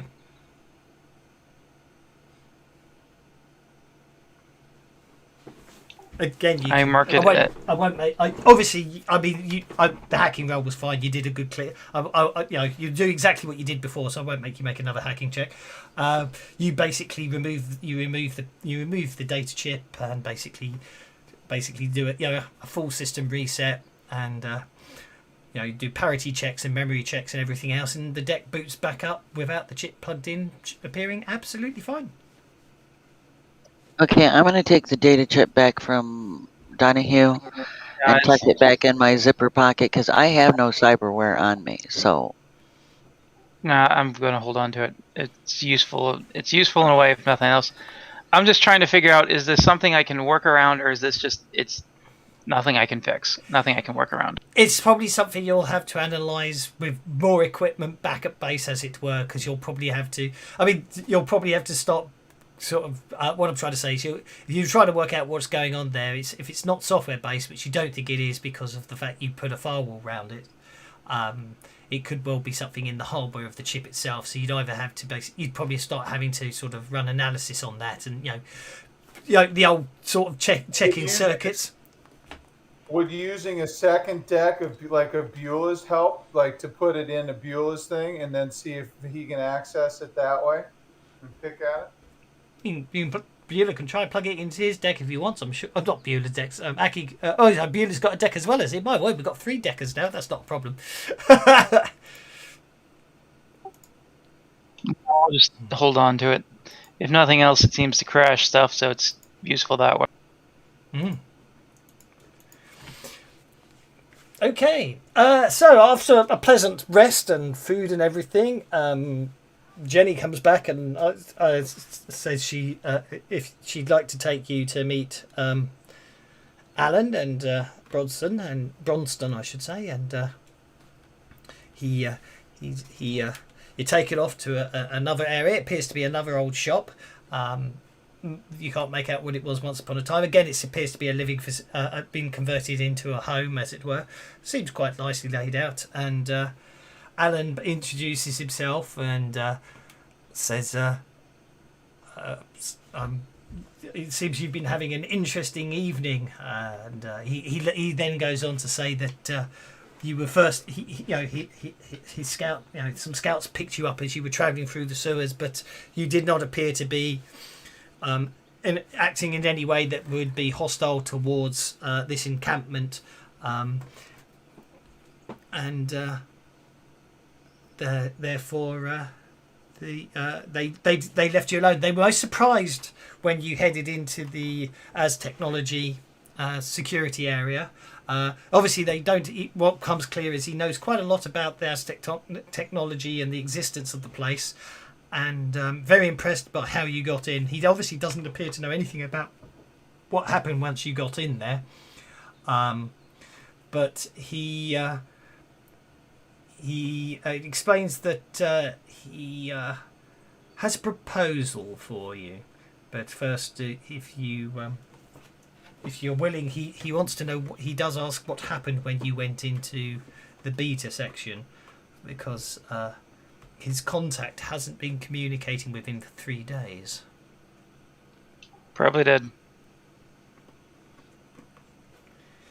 He seems surprised by that statement and asks you to elaborate on what happened. Might as well tell him everything, innit? Just come clean and tell him the whole lot. Okay. We couldn't get into one section, but if it wasn't already dead, we probably ended up killing it. I think there was 2 girls that were there that we saved, maybe. Did you come across a Dr. Carol Owens? No, I believe she was in another section. She, gather she also goes by another name, that of the Tailor. Did anyone ask about her or talk about her? I believe she might. Oh, I saw. Sorry. Other references to her, but she wasn't inside the area that we accessed. She must be held in the Alpha section. She's the one that was being blamed for everything that happened.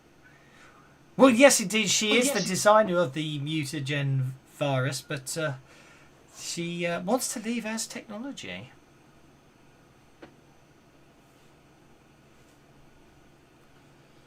We know this And they weren't because very- because as technology have been for some time experimenting on us.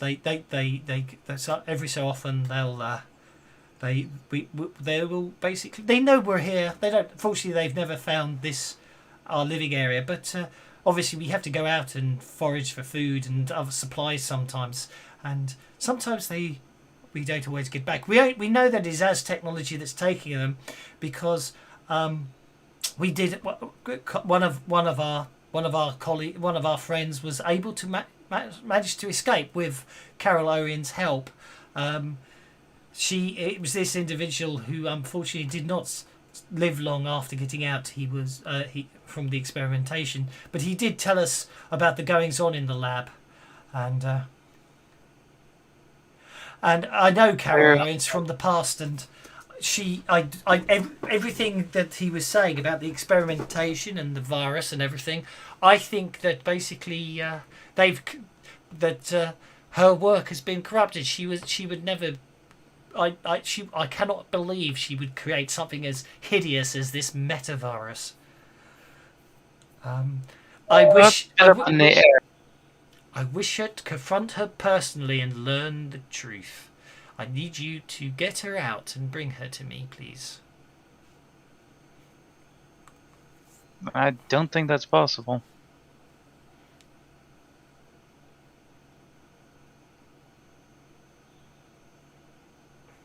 I'm pretty sure that they killed a lot of people.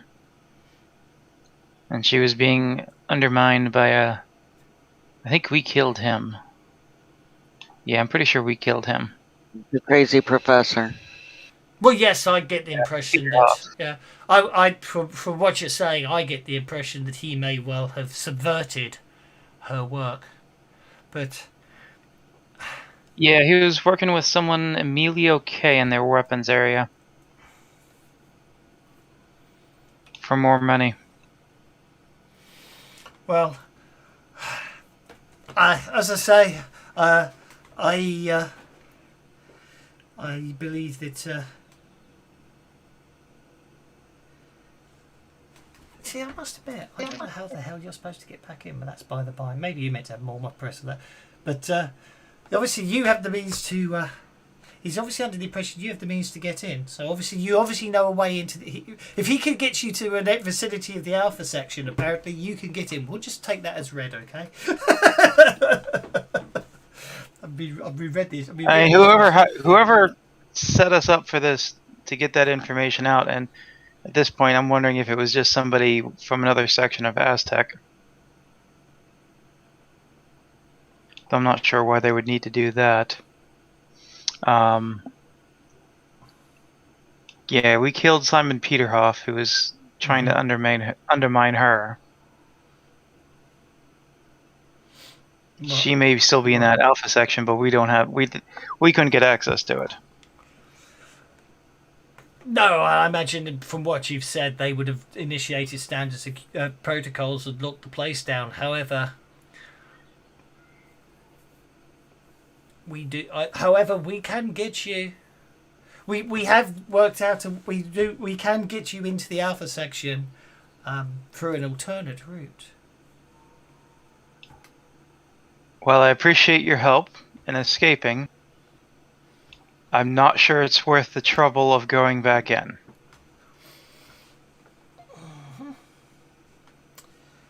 They sent some pretty serious firepower after us. Well, indeed. It's a little bit serious, yeah.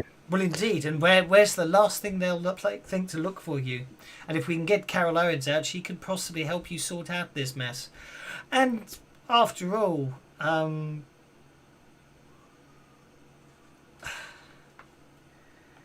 well, yeah. I'm beginning to realise that I need more background information of the characters, but there is one more thing. Once we analysed who you all were, we sort of were able to track back, and we were unable to rescue your driver. Unfortunately, Alamos, an interesting group Wasn't of ours. individuals, he he was being questioned when we tried to rescue him. Unfortunately, the questioning was particularly violent and didn't go well. But one thing we do know is they found out where you were collected from. And I know for a fact they have a hostage.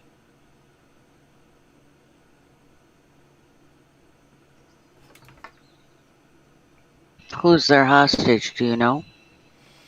The name didn't mean anything to me, but I'm assuming it might mean something to you. It was Mr. Nakazumi.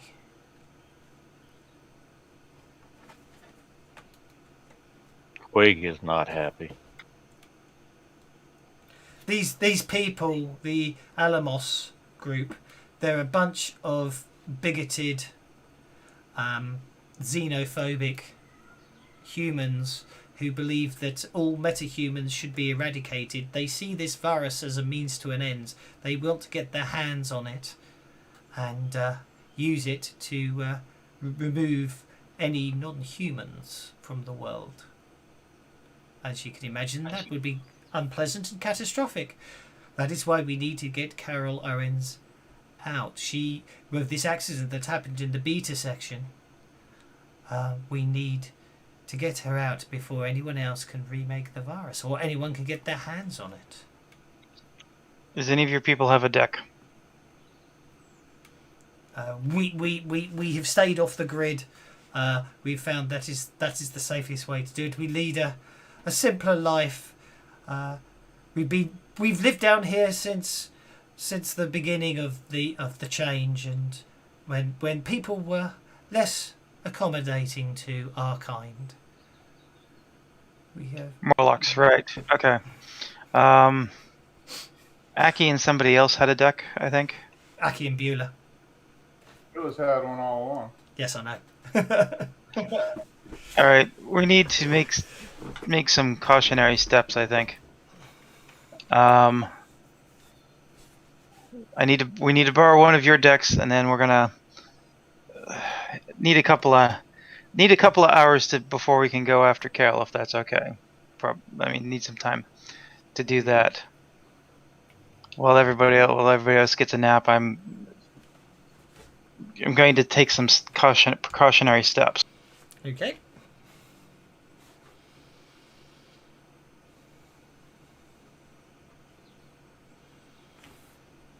What I want to do is, since I cannot copy anything off of that hard drive, off that data chip, is I'm going to transcribe it. Okay. I'm not going to use my deck because I'm not entirely sure it's safe. I don't want anything to happen to this data, so using bullies and one deck will hardwire it so we can read it, and the other deck we're going to transcribe it. What I'm going to do is I'm going to set up after that we'll set up an electronic, not a dead drop, but basically I'll put a bunch of the files there in it, and I can send a message or send a link, and it will start shipping it out to spamming it out onto the net.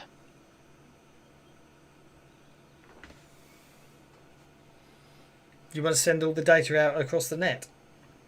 I want to set up a spot, not all of the data. But I want to set up enough of it that if someone's in trouble and is look, basically what I want to do is be able to pull out and say, look, you need to back off or everyone gets this data. And if they don't, I send a command and it just starts spamming the net with all of this data. Okay. The only thing I will say with that is that could be quite interesting, but seeing as what you've seen it does to people, do you really want that unregulated and everyone having access to it? It's meant to be a threat. I'm not, like I said, it's not all the data.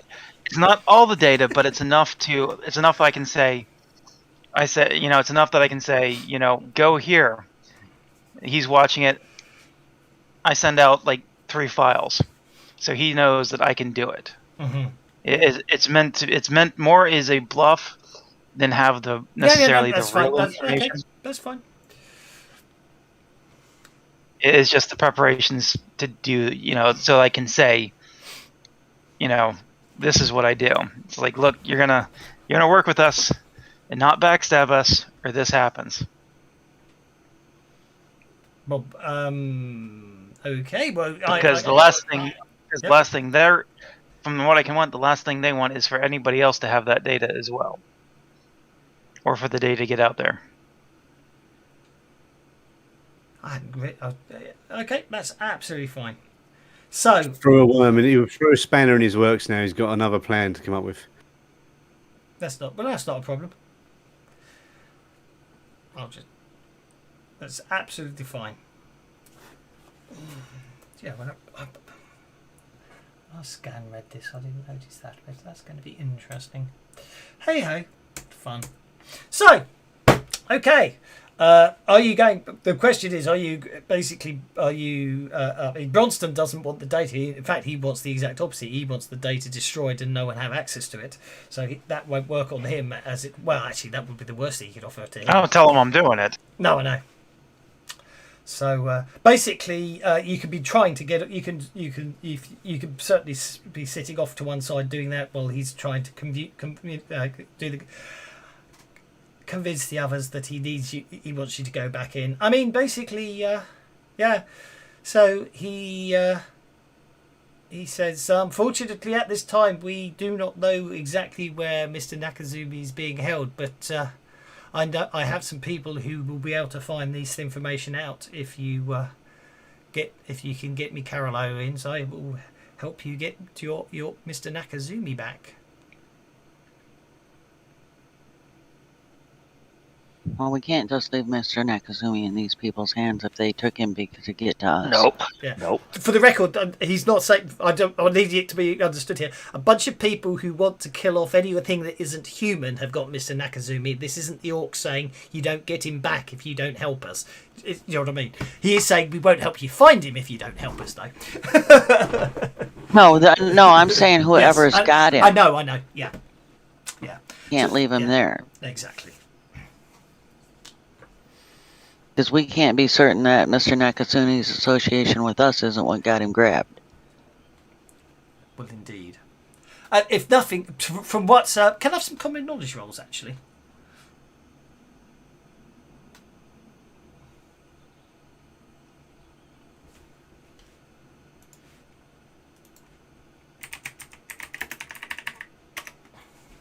Like he's up my Not alley. sure what it is, but I know it. Oh, you certainly. Actually, it's quite the keeping. The Alamos 20,000. They're a terrorist group that focuses on anti-metahuman agendas. So, if nothing else, the fact that Mr. Nakazumi allows employs a non-human and serves non-humans in his restaurant would be enough to upset them anyway. So. Even if you didn't directly, the odds are you definitely got him sort of onto their radar because of this mission. But obviously he's fair game as far as they're concerned because he doesn't. Basically, he's not a speciesist like this lotter. He treats metahumans and humans as equals, and to them that is abhorrent. Right, we have to go and fuck some people up then, don't we? Yep. I'm loading my guns. Okay. The only issue you've really got is, assuming that someone gave Donahue the deck, is Donahue's going to want to spend some time doing the chips, where you guys might want to get a move on, but I'll let you argue that one out. I'm going to sit out of that one. But big grin on How long is it going to take for Donahue to do this stuff, and what if me and Beulah help him with our hacking skills? Well, it won't be hacking. It will probably be It will be a combination of electronic and repairs. I've got electronics and repairs, so... Well, in that case, we shall say... What I shall say is... it will take a maximum of 5 hours, 1 success per hour. But with assisting, you can halve that down to 2 successes an hour, so you can get it down to about 2.5 hours. That seems reasonable to me. If you're Electronics. Well, you can roll electronics, one you can roll repair, and then obviously, because it's a combination of the two. So that's a +1 on Donahue's rolls. Bueller.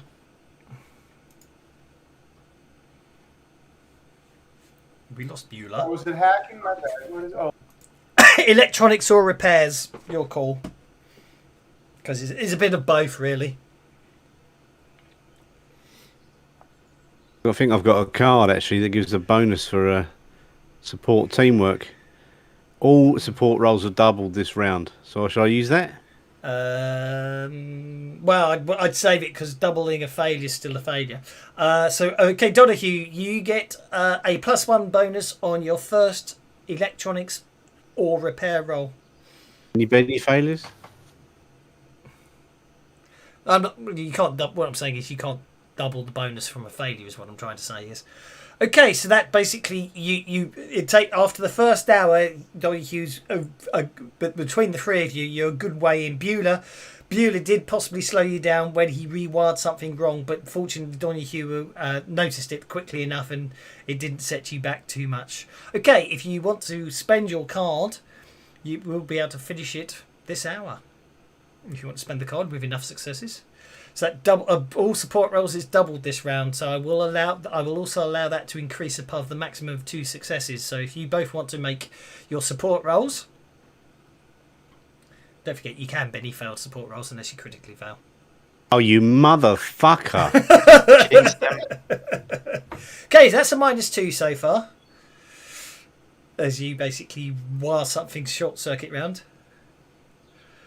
-2 doubled is 4. No, isn't it? it's only the bonuses. That's a +4. I'm sure maths, if you double a minus, it becomes positive. You can only play why one. doesn't it You can start? you can only play one adventure card per session, unless you have the Destiny's Child. Edge.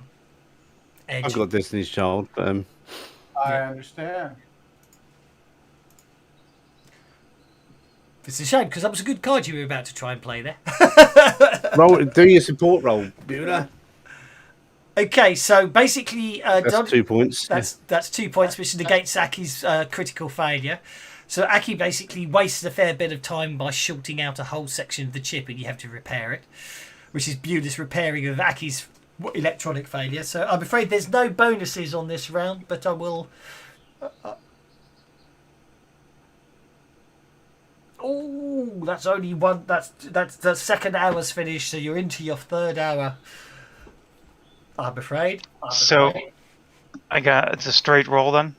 Oh well, they could still assist you. Yeah. Oh, sorry, Bueller just rolled twice. Sorry, I thought that was I thought that was you just doing a straight roll, Donahue. I apologise. No, that's what I was checking. Yeah. That's What okay. What am I rolling? Electronics or? Electronics or repair? I don't mind which. I'll be nice like that because it's a bit of both, but I'll let you pick one of the two to roll. They're the same. Okay, so the 5 still stands. So in the third hour with 3 successes in, you're getting a +2 bonus on this hour's work on duplicating the chip. Everyone else is probably going nuts by now. Make that roll. There you go. Now that's what you wanted last round. Okay, after basically, what you reckon you should have taken 5 hours between the three of you, you get it down to about 3 hours. And as far as you're concerned, Donahue, you have a identical copy of the chip. Okay. Oh, I didn't want to copy the entire thing. I know what you meant. Okay, so I know what you meant. You know what I mean. When I say identical copy, it's an almost it's identical in every detail that you wanted it to be identical, minus the bits you didn't need. I know what you meant. Okay. So, it's appeared that you are heading back off again into the sewers. So, you're led out into the sewers. Jenny does take you out again. She takes you down some surface, some ways, and not long after you head out, you hear the sound of the wall. You actually hear a sound, and when you look behind you, a whole section of wall appears to have closed off, meaning that going this way back to the orcs will not be possible. But that's probably more a case of defence rather than keeping you guys out. But you trudge through the muck, and you're wondering if you should really spend more time in these sewers more often, because you seem to be spending so much time in the last 24 hours. But Well, I'm not worried about my shoes, huh? exactly. Again, though, these tunnels Make him pow insane. Yeah, these tunnels seem a little more hospitable again than the last. Nothing seems to be lurking in the darkness, and the fluorescent pools of blue-green liquid seem fewer and farther apart. Jenny even gives you a mini tour describing the different events that occurred in various sections of the sewers over the last 10 years or so. Finally, you reach a tunnel alongside what as technology alpha section. She pulls out an ultrasonic ruler and begins to measure off sections of the wall, pausing occasionally to make cryptic markings in the chalk.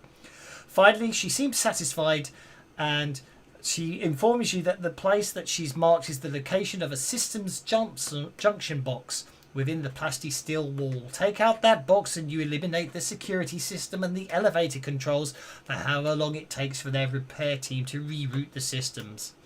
With a nod and a smile, the orc turns back in the direction she came, promising she'll be waiting for you at the next intersection when you get out. The next moment, she's vanished into the darkness. The wall stands before you, and obviously I'm going to retcon what I said earlier when you only had one spray left from the plastil. This is obviously how you guys could get in and they couldn't, because you can melt the wall.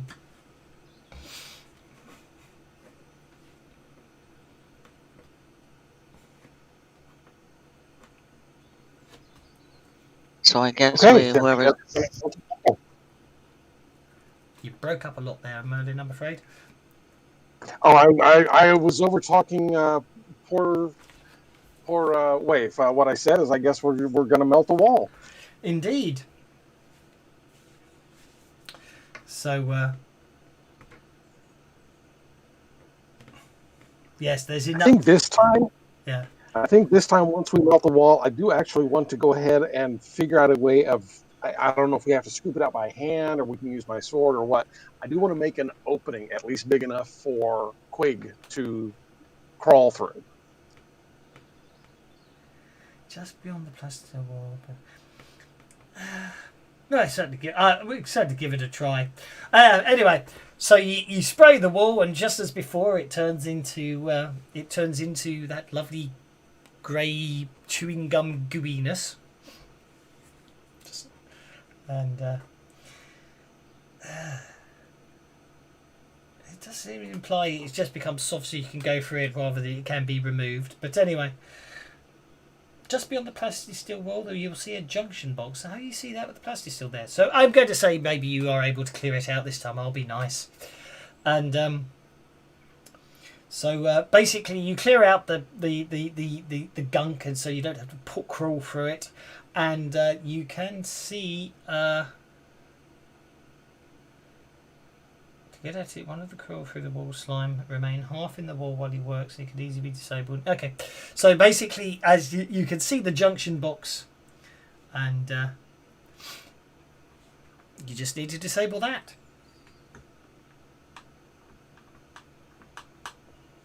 Which what? Electronics, thievery.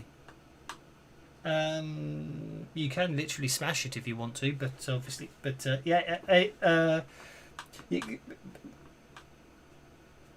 an electronics test will disable the box without alarming security, but you can just smash it if you want to. I'll help you with I got a D6 electronics. I've got D8 electronics. I'll assist him if it's possible. Go for it, Aki. It looks like you're up this time, with an assist from Beulah and Donahue. Because I think so. That's a 6. That's okay. That's absolutely fine. Beulah's still learning, but you still succeed with a +1 bonus. That gets you up to a 6, which negates the security on it. So you are able to disable the box without alarming security that you have done so. A 4 would have disabled it, but a 6 lets you do it without it tripping the hidden security alarm, which you do spot. So basically, once you've disabled the box, beyond it you can see a ventilation system rather similar to the one you crawled through before.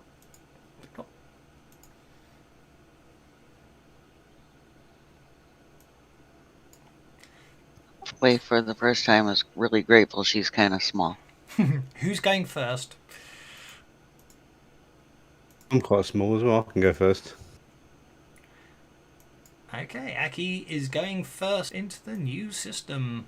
I'll put Aki on first. And Waif will be right behind him. Okay, that's Aki and Waif.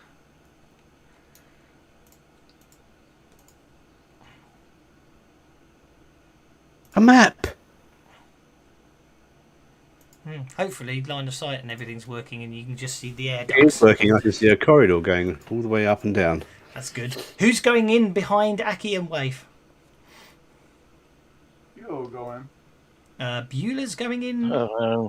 Quig. On what? I'll go in. It looks like Towards the back. Looks like Merlin's bringing up the rear. Just got to move everyone along the square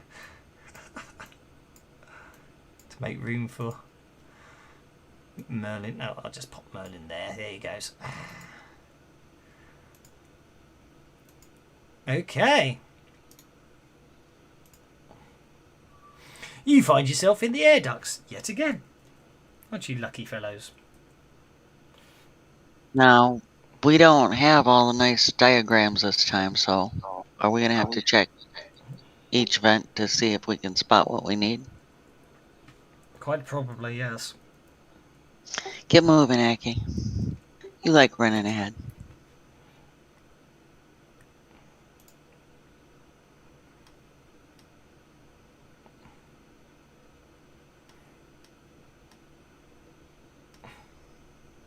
You can't run down you can't run down an air duct. You're crawling on all fours.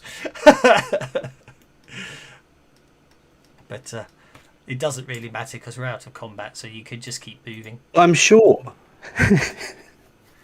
If nothing else, you'll make an awful lot of noise crawling too fast down an air duct. Stealth checks on this, because we can be quiet. Yeah, well, some of us can be quiet. Let's have some stealth checks. See how quiet you are. Oh. Okay.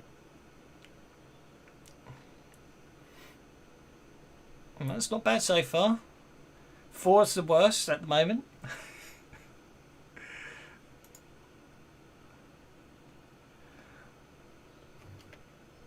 Okay, would appear 4 is the target number to beat if I need to make any notice checks for you later.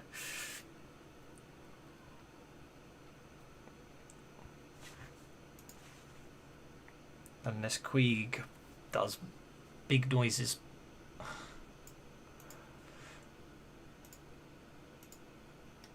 Okay, everyone has advanced down the corridor.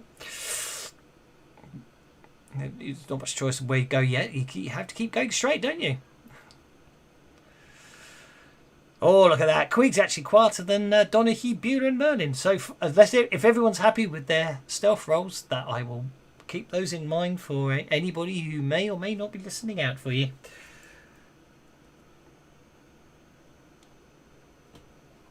So I'm far, going to poke Aki. Keep moving.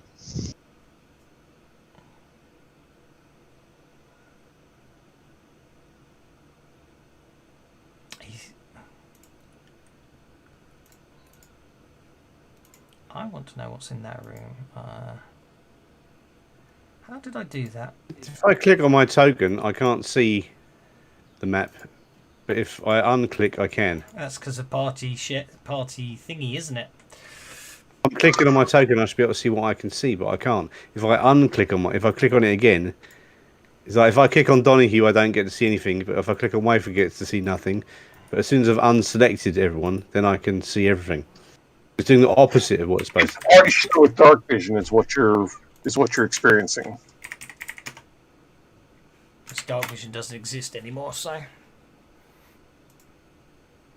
Look, I don't know how the lighting works. I'm going to have a training on it another day, so. All I know is it just causes me no end of grief, the lighting.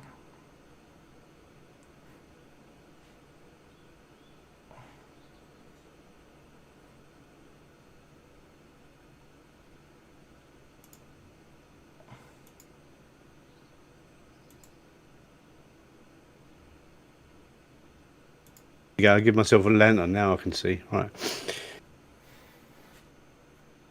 Because I'm in the dark. That's why.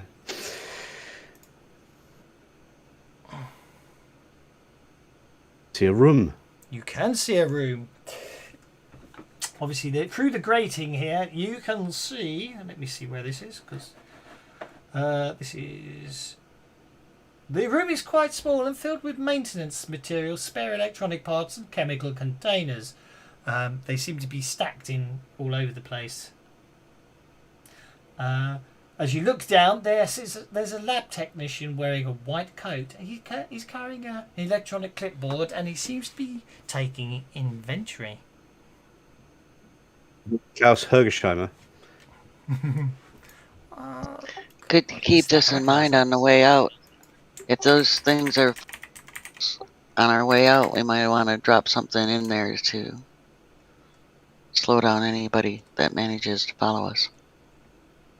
So that is like a drop in the ceiling, I can see, or a grate in the wall, yeah? There's a grate in the wall, yeah, I'm just putting... We're like cyberpunking through the tunnels. Oh, there's a... Yeah, oh, yeah. Okay, so... We can just leave this guy, can we? Should we just carry on? I may well have to see if he hears you as you crawl by in a minute, but yeah, for all intents and purposes, you can leave him alone, unless you want to... gesture back to Wathan. Oh, just keep going. We just remember this is here. It might be useful later. We don't want to draw all kinds of attention before we find our target. Look, I'll even be nice and put him on the map. How's that?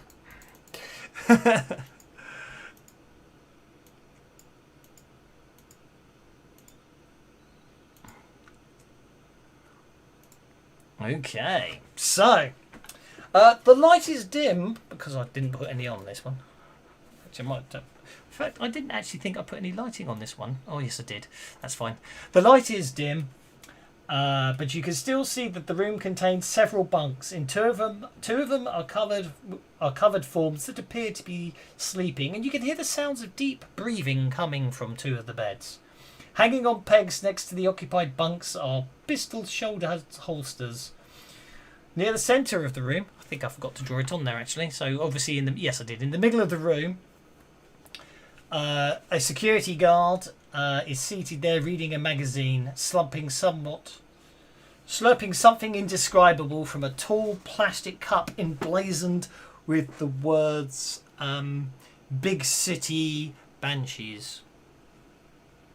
His helmet is on the table next to him.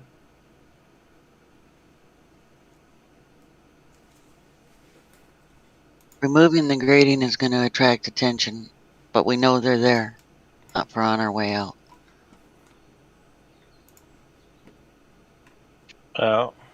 We don't want to, if possible, we don't want to alert anybody to our presence before we find this woman we're looking for.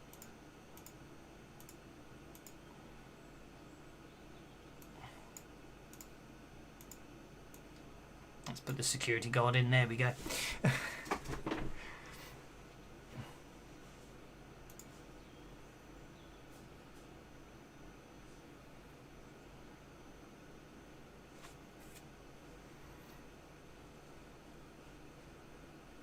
I'm going to poke Eki again. Keep moving.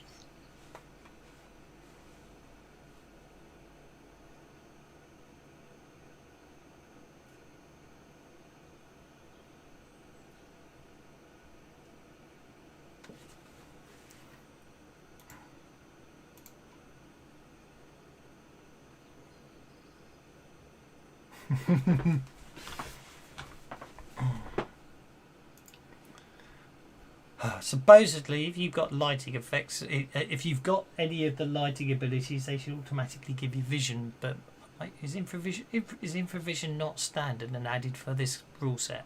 I'm confused. Maybe I just need to give you all low light vision and be done with it. When I passed the opening, I got the lighting effect, but then I kept moving, so then it went away. And we saw the lab tech. The lab tech in the previous one, there's some security guards sleeping and one awake here. We don't want to draw any attention till we find our target.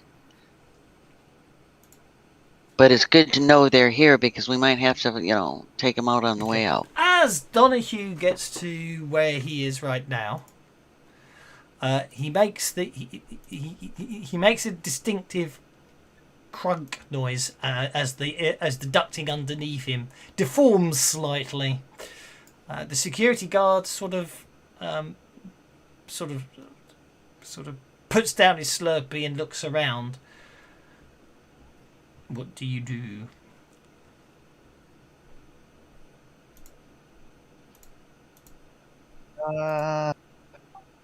Is there just one or two? I can't see the security guards.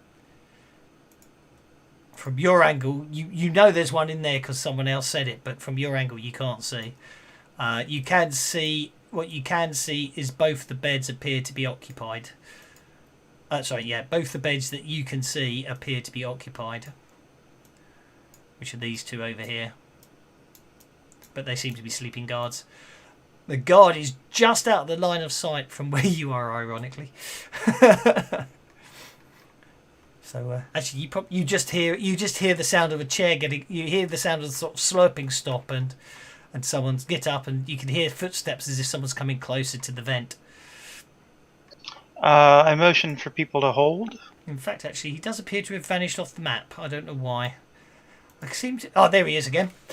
I don't know why they seem to keep disappearing. I know what it is. When I add additional people to the map, it's taking the original one off the map for some reason. That's a new interesting bug I should report.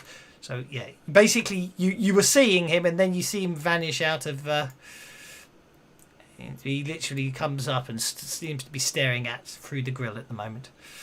After a few minutes, he just sort of thinks no. He seems to give up, go back and sit down. Aki, it looks like the air ducts end just there. It looks like if there's it looks like this, unlike the other system, which was much more an integrated system. It appears this one is sort of a bit more isolated. Are there any grates we can go through here, or is that it? This corridor's a dead end. Corridor's a dead end, as far as you can tell. At the end of it, the air ducts seem to end. It would appear that you're either going in through one of those two grates you've seen. Right, okay. All right, so I'll go back and tell Waif, and now Donahue's at the front, or down Merlin's at the front of the queue. Security guard. Is the security guard still there in the center where I can see him? Yeah. Oh yeah. I can see three of them. If you click on you, Donahue, there's three. If you got a silent weapon, a silencer, where you can take him out without I do. waking up everybody. Three of them, though, isn't there? There's two. The other two are asleep. So if you, right. Yeah. So if you wish to, you can open the grate up, which I've just done. If you want, you can gently lower the grate, and you can attempt to shoot that security guard if you want. If you have a silenced weapon. I do, and if he's gonna stay right there, I will aim and then make a called shot for the head. If he's just standing there. Oh, he's sitting back in his chair drinking his Slurpee. Okay, so he's in his chair and I can see him. Yes, you can. Alright, I will, like I said, I will aim, make a called shot for the head, and I forget what aim does anymore. Aim is a full round action that removes 2 points of range penalties, doesn't it? From memory. Okay. When he falls, if you hit him and his body falls, though, it's still going to wake the other two up. No, not out of a chair. Okay. So, as a question then, does SmartLink and aim stack.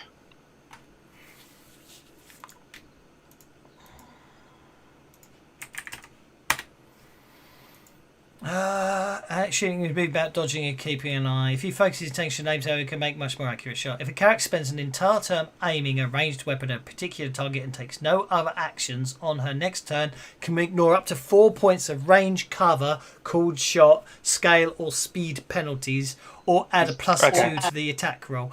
The reason it's so good is because you literally have to spend an entire round doing it. So logically speaking, yes. If you did in combat spend an entire round aiming, smartly, Which is what I'm saying to do. I mean,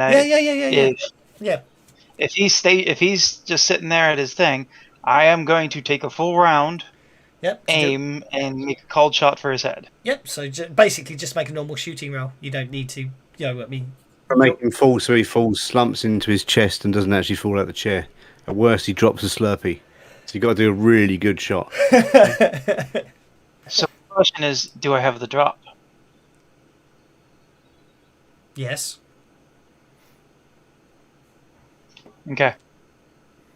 Which means if you got the drop, you don't actually need. I mean, you can aim anyway, but you don't technically need to aim. But I know what you're saying. Yes.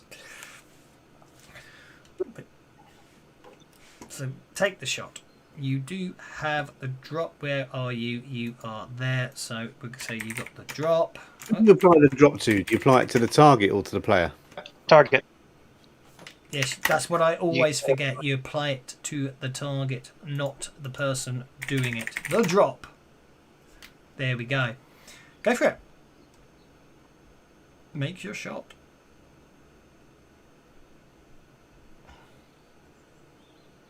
It's a good job you got the drop, really. Otherwise, you missed. Okay.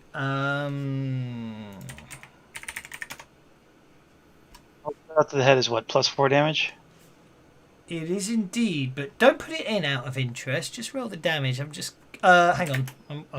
I'm just trying to work it. That's it. I'm just trying to work something. I'm trying to work out how this works. So don't put the +4 in. Just roll it. I just want to see what happens. This is me trying to work out how the effects work myself. Okay. So okay.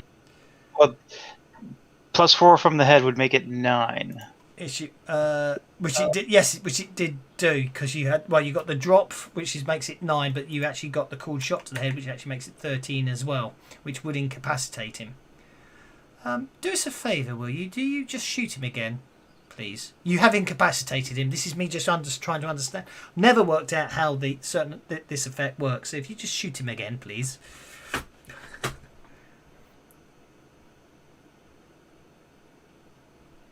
Yeah, I cannot work out how the headshot called shot effect. Maybe that needs to go on you. Sorry, I'm just trying to get my head around. Yeah, called shot would go on me. Yeah. The effect of it is because headshots can vary depending on what you're doing. Yeah. Try again. Try one more time, just a shooting. Don't worry. This is me getting my head around the right way around to do it. No, so you get yes, that's it. There we go. Head shot called -4, which is what I wanted, but the drop gives you a +4. Yeah, okay, right, okay. So just to get it right in my head, if someone basically there is a called shot which you can type, you just type called and autocomplete on the player, and that will say they're doing a called shot as an effect. And then the drop is an effect, but you put the drop on a target. All that's a moot point, because that was me just trying to get my own head around how it works. But 13 points of damage means you incapacitate him, and he's not going to ever recover from that shot.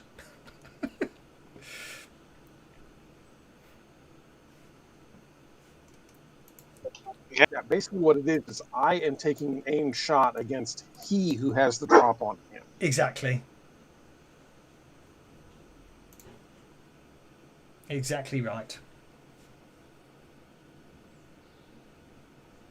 Okay, basically you incapacitate the guard with a single silent shot. The other two guards do not appear to notice. Carry on snoring. Of course, he didn't have his helmet on, which makes it easier to pop him one in the head. Otherwise, he would have had armour on his head.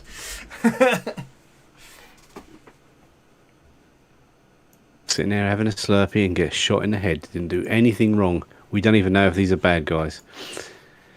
Don't forget, you can't walk through walls.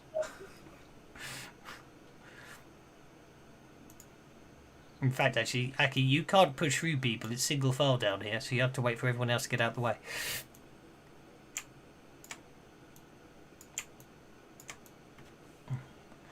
So Mr. Donahue clambers down and moves to there. Yep. You have to, as I say, you have to go round walls. You can't just choose to move through them because Fantasy Ground says no, that's a wall and stops you. No, I've got to wait. Yeah. So I've got to wait on Beulah before I can move, right? You do. No, I'm just. Guy in the back just push. Beard is obviously cogitating on something at the moment. Don't worry. I'm only having a bit of fun. I'm just going to get you all into the room. Don't you worry. There we go. And then we'll get Waif down into the room like so.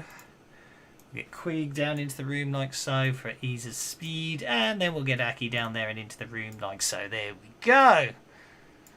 Lots of sleeping guards. Okay, now what I was trying to do, but I failed miserably because I couldn't find the art pack. Because when I was making this, I noticed I missed something. I'm just trying to put it in now. But anyway, there is, from Donahue's perspective and possibly other people's, there is a small computer terminal sitting on a table in this room. Well, I'm going to go and knock the two that are sleeping out and make sure they don't wake up. Be my guest. Make sure they didn't wake up either, but I wasn't going to knock them out.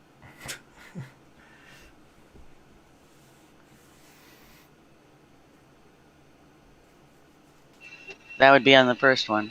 Okay, again, he's not expecting you, so that would basically be that with a +4. Because he's not expecting it. That's the drop. Which you rolled before I could apply the damage, but anyway, there we go. It should be 14 damage. Non-lethal. You knock him out. Yes. We don't want him to wake up and find the bodies while we're out wandering around, and then I'd go around and do the same to the next one, because I'm pretty quiet. Go for it.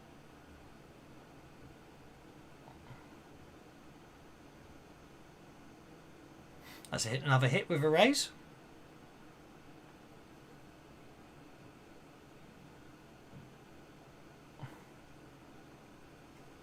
Okay, you also incapacitate him. And he is knocked out secondly. If they're messing around with the computer terminal, I'm also going to take the time to gag them and tie them up so that if they do come around while we're still inside, they can't do fuck all. Okay.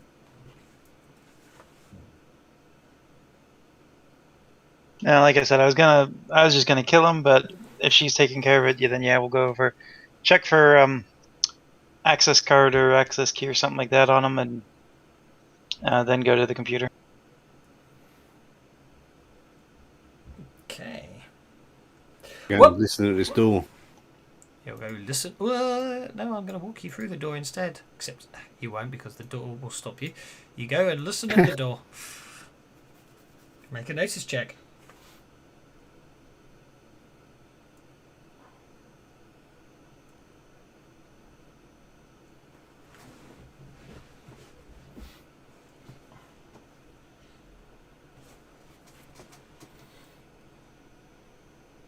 Quig is more concerned about what Aki's doing and making sure nobody comes through the door.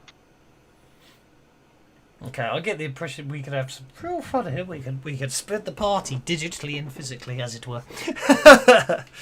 So the keyboard's at the far end of the room, Mr. Donahue. For argument's sake, we'll say it's just over there, so you can just plug in there.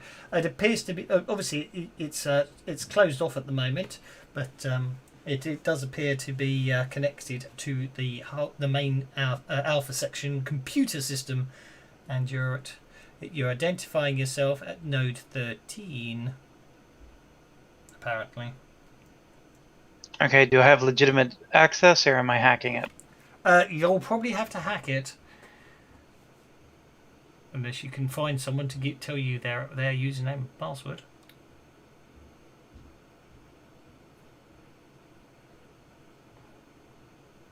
Okay. I'm just trying to work out why it tells you you're at node 13.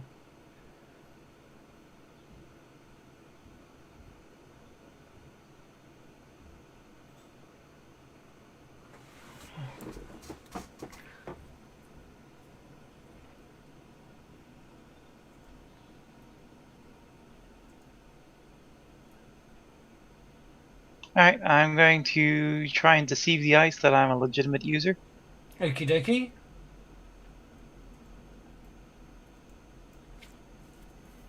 Oh, that's really rather nice. I must admit, I'm finding this it's very useful because it explains an awful lot to me. Okay, go for it. I wish I knew where you were connecting on, but we won't worry about that.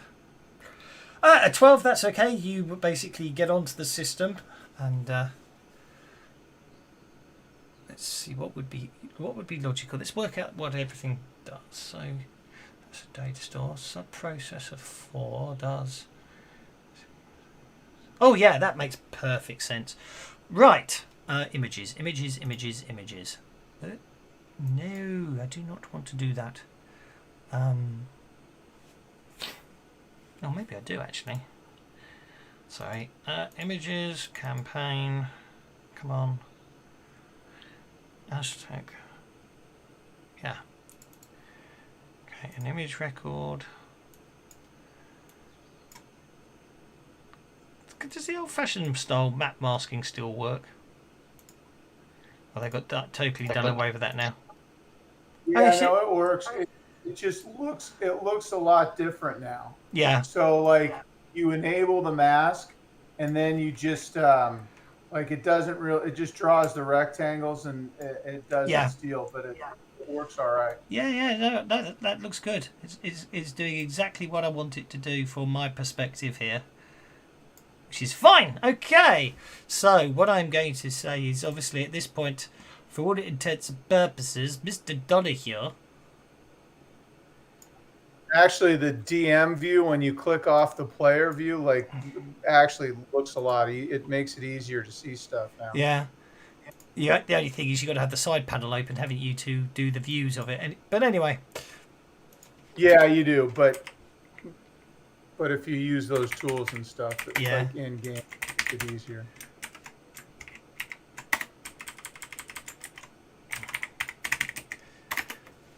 Okay. There you go, Mr. Donahue. You are on CPU number 4. Sub-processor number 4, apparently. That's where you've been logged in onto the system. As far as you can tell, well, basically that's where you're physically logged in, as it were. It appears to be you're into the local security subprocessor. As far as you can tell, this controls the security cameras located every 10 meters along the hallway, as well as actually controls all the maglock keypads in this section of the facility.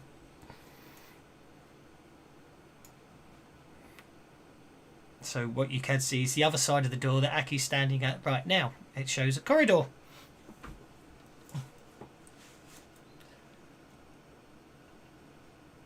Okay. Like I said, I'll warn him not to step out.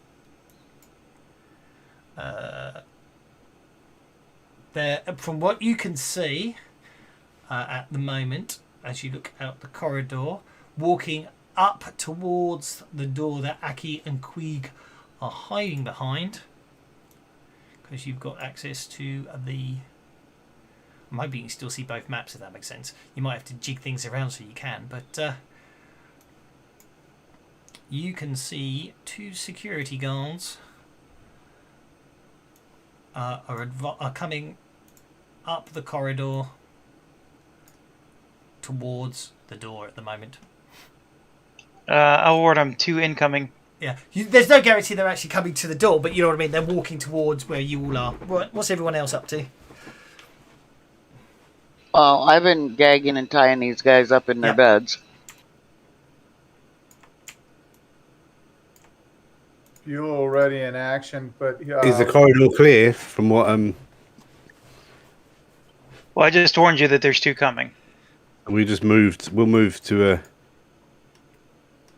there. Oh, okay. Buell wanted to stand by the door so he could ready in action and whap him with the shot club. Which way does this door open, in or out?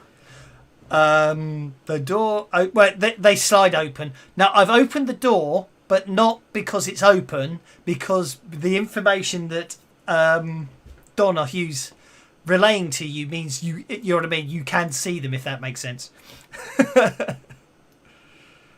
So what I will actually do is I'm going to borrow Aki for a second, and I'm just going to do a... because that basically, with everyone in team view, you'll be able to see, because obviously Donahue's got access to the computer system cameras, so it basically gives you that much access of where you are. Oh, actually, I tell a lie, there was a bit more. Excuse me a second, I'll just borrow Aki again.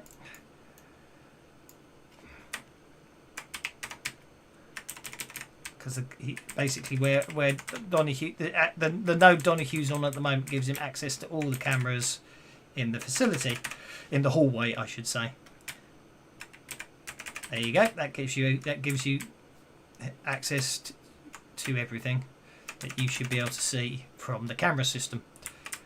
And then let's put Donahue back in the room, like so. There we go. Not Donahue, Aki. Got magic powers. I can walk around and then come back on behind.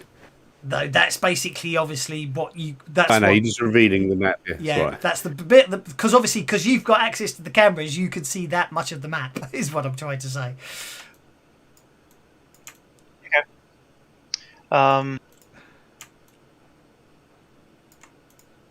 The security guards continue on past you.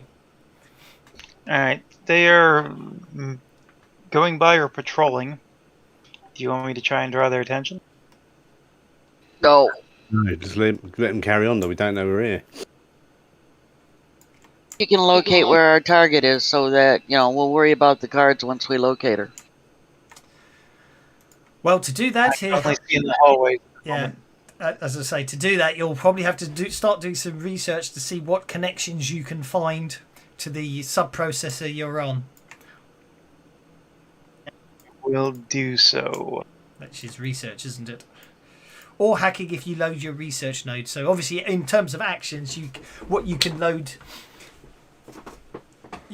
a multiple number. You've got, your deck allows you to have 3 programs loaded at once, doesn't it?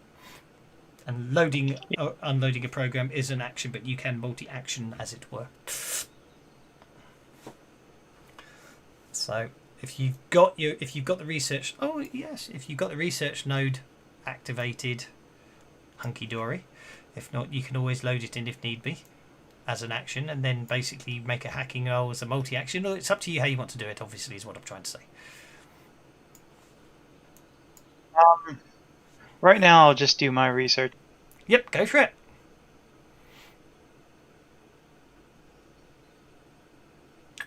Do you wish to Benny that? Yeah. It's okay.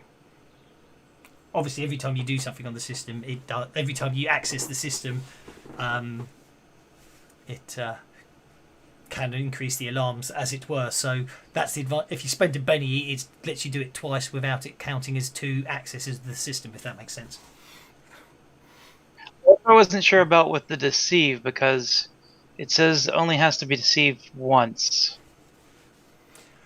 Yes, yeah, because you use the deceive. You at what I'm trying to say is at the moment, right now, you have, as far as the computer system is concerned, you've accessed it. You've performed one action on the system, if that makes sense, because you got onto the ice. You're logging on, and everything else didn't set any trip anything. Is how I'm going to interpret that. That's a good one. I'll double check up the description of deceive, because that is an interesting one. Because is it a case of you multi-action to use the deceive to hide what you're doing?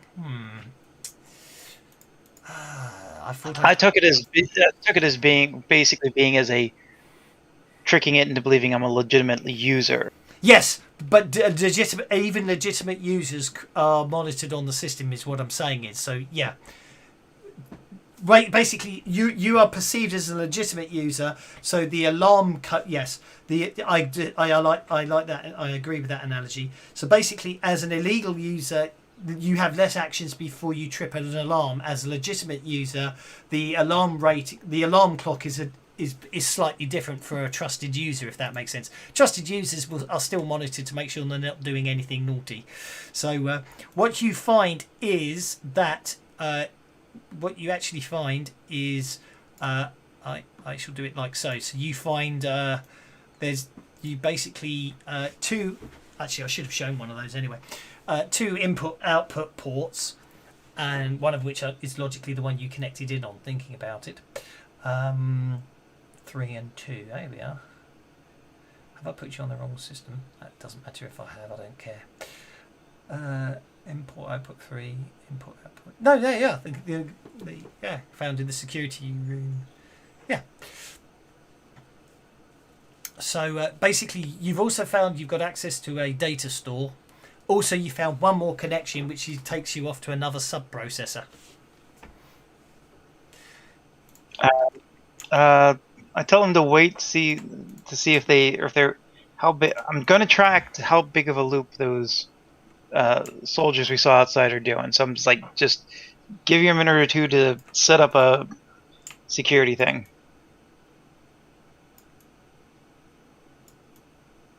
So I want to wait until I see those security guards come back around. Okay.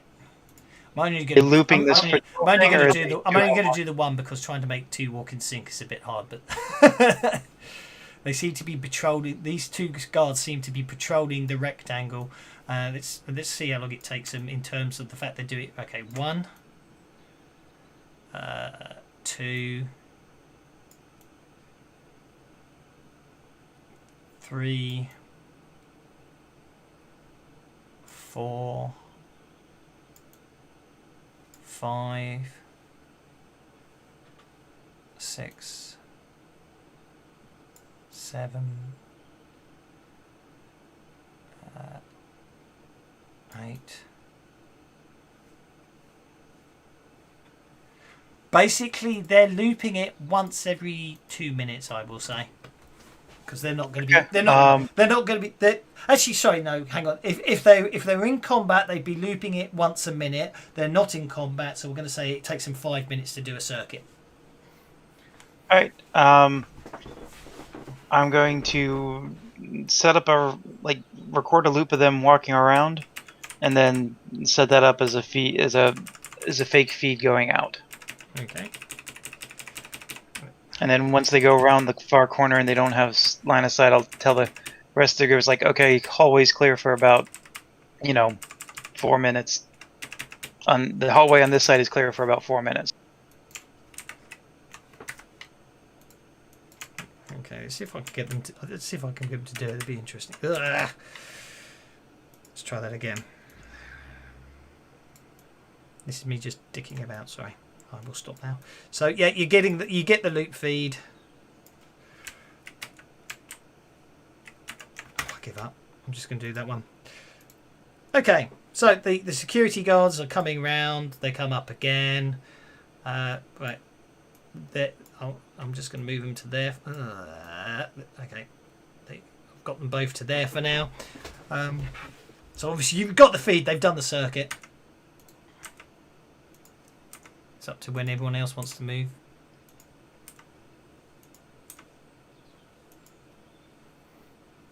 for him to go around the corner and then move, isn't it? Okay, so let's do that.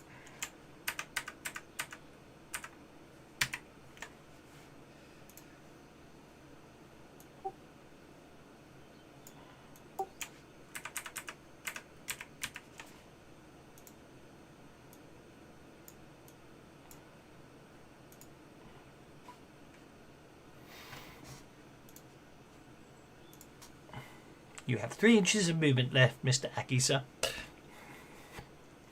Which way are we going? Follow them?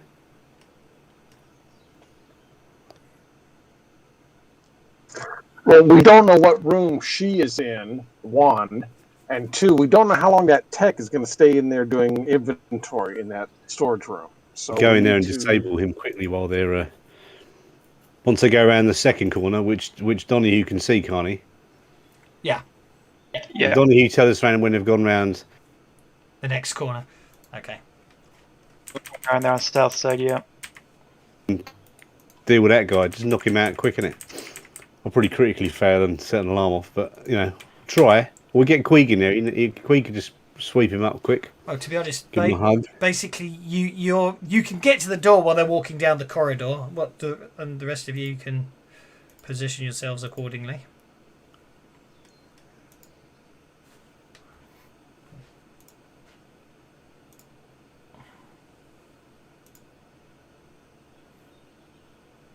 There should be a thing for moves so that you know when the player's finished, because sometimes if you click I know. and they're in the middle Well, of a yeah, I transition forget. of a move, Yeah, because I've got used to the fact that you guys have to drag out, and then if you can't see, you need to wait for me to click. So from now on, I'm not going to accept moves until you guys are ready to. because then we're trying to do the second move and it's just like, and then, it's a bug. It shouldn't.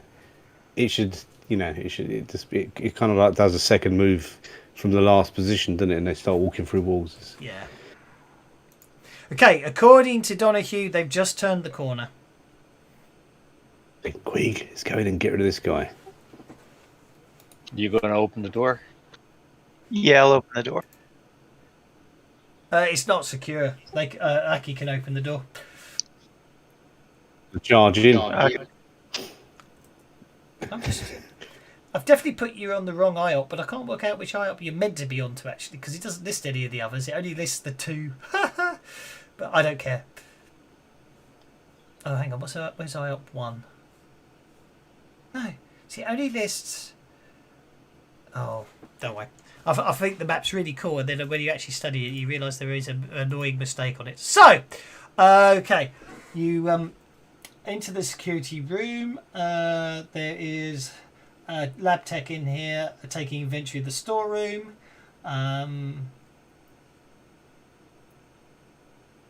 He immediately notices you come through. He immediately notices you come through the door.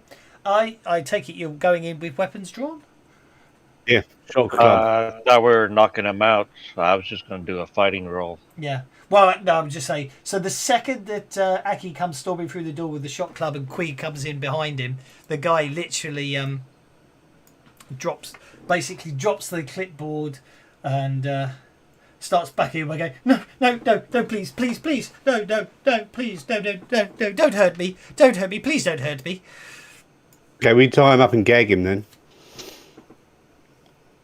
I'll tell you whatever you want to know. Right, get on your knees. We're going to tie you up and gag you, and then we'll ask him anything we need to know. Waif, come in here. Where do we find Dr. What's her name? Is he got on his knees and surrendered? Well, if he gets on his knees and then starts breaking down slightly. I take it. Are you shutting the door to the Waif comes guard in room? and we'll shut the door. They've turned the corner at the bottom. Waif Are you gets closing in the there, guard room? I'd expect you to physically close it, but well, yeah, actually, you should really. They've turned the corner. They're coming back up, Donahue. Okay. Towards I the warn guard them room. that they're heading towards us on the west quarter. So we'll gag this guy quick and make sure he can't make a noise while we're waiting for the guards to go and do their next circuit.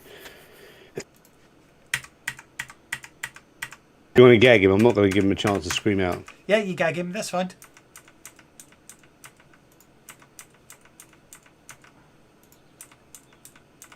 He'll be shitting himself if he's just seen Queeg come in. They're gone. They've gone past? Okay. Past. It's clear again. Ask him about this woman we're looking for. Okay. What woman are you looking for? Whatever her name is. What's her name? One Division. Carol's. Carol's. Carol Owens. Yes, she's, yes. Go out the main door, make 2 rights, and follow the corridor as far as you can. Okay.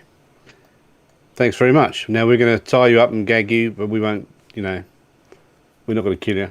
Not unless You're wrong. I'll be back. Yeah. More time securely, give him a drink of water, then gag him so he doesn't die first, and then stick him in a corner somewhere where he's got no chance of getting out. Might come back and get him later, just to be nice. Or maybe not. Well, you guys are discussing that. Once you get him bound and you get the information, Waif is going to quietly step over to him and punch him upside the head and knock him unconscious. So even and the gag won't attract the guards' attention. Okay. Because you guys promised not to hurt him. I didn't say a word. Go on then, smack him. Fair up. enough. Yeah. Waif kung fu's him. Indeed. Actually, I did promise to hurt him. It's lying. Just for the record.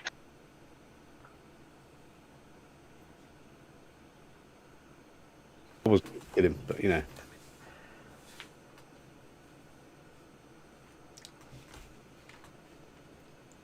Just knocking him out. It's actually, He's unconscious now. It's nice. This map I've put you on. It's quite nice because it's got all the nodes, it's got all the data stores. It tells me everything and how it all works and everything. It gives me. It's nice to have found this adventure because it gives me an idea to. You didn't do this map yourself. I did the map you're on. Yeah, but the map Donahue's on. It's straight out the adventure. I decided that this is an actual first edition Shadowrun adventure, which is very useful because it actually explains an awful lot of the stuff that Sprawlrunners is implying, if that makes sense. But yeah, so it's very useful in that regard. Okay, the technician is knocked out. It was. I want him to, I don't want the guards finding him, ungagging him, and he spills his guts. If he's unconscious, they can't do that. Okay. According to Donahue, the guards are currently down the very bottom of the rectangle of the square. So we need to go out right, and down the long hall, right? That's what he said. 2 rights and then follow it all the way down to the end. So that would be. I'm just going to show you where we mean. This way, this way, and then this way, right? Yeah, I was just trying to work that one out from 2 rights. He said out the main door and 2 rights, doesn't he? They can't be because. Oh yeah, so yeah, that would be right. Out the left, door, then the a right, then a right, and then you get to that corridor, and then he said follow that corridor follow the corridor as long as you can. So we need to get to where I am, right? Yeah, if you take Okay. I would say that's that. If you interpret his instructions correctly, yeah, you need to get down to there. Yes. Maybe we should follow the guards around so we don't have to cross past them. So follow them around. Once they get round the bottom corner, then we just walk slowly around. We're playing hiding around the block.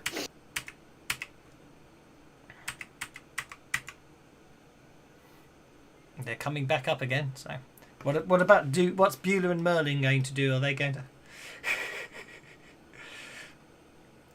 Like that. Kind of waiting to see. I'll move along. I'm going to stick to kind of the corners behind him.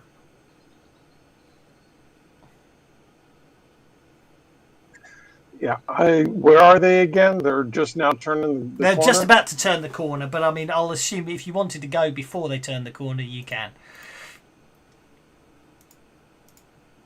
Not that it's letting me get you through the bloody closed door, I'm afraid, but anyway.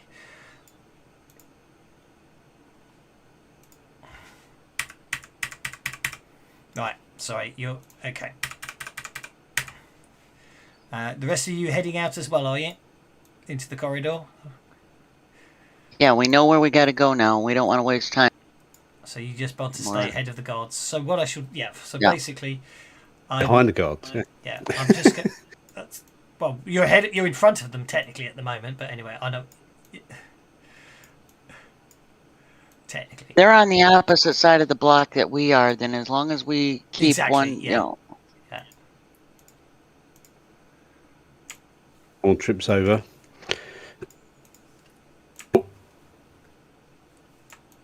Right, I'm just going to get you guys to over there, and put the security, and then move the security guards around to this side, and not worry too much about them for now. I wish, in some ways, it would be nice. I wish I could have them move automatically. It would be rather useful. Okay. Eventually, we'll have that. Okay, that's fine. So, you all find yourself basically in this corridor here. The security guards, as far as you're concerned right now, are basically diagonally opposite you. And which direction we got to go? All the way to the end of this corridor now. Said it all. He said to the end of the corridor, as far as the corridor goes, in the last. Is there any other guards in that hallway further along? Well, I was just checking for that. Basically, I'm going to say yes. It would appear an additional guard has just stepped out of a room at the very far end of the corridor.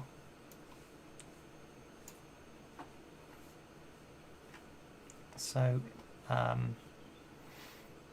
basically, literally, from your perspective, I'll have to draw the arrow like that. Basically, not there, obviously, but literally at the other end of the corridor, he's stepped out. Show us that arrow again. Flashed up and vanished. Actually, I'll tell you the easiest thing to do. Let me borrow Aki again. And let's make him visible. All right, so the guard's there. Okay, so we're all right for now. Yeah, and bring you all back. Okay. So, you have all these lovely doors down here, and you just go...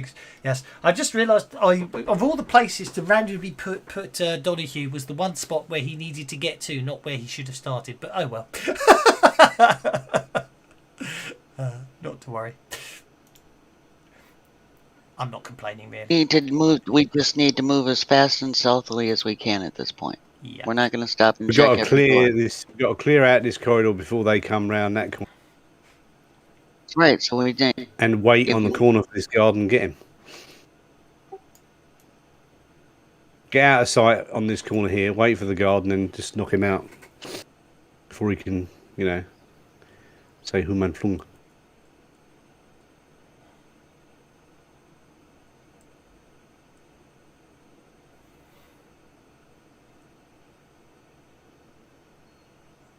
So I'm just checking something.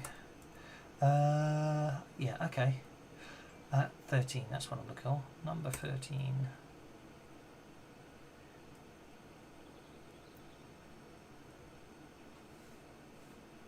Yep, that's fine. Okay.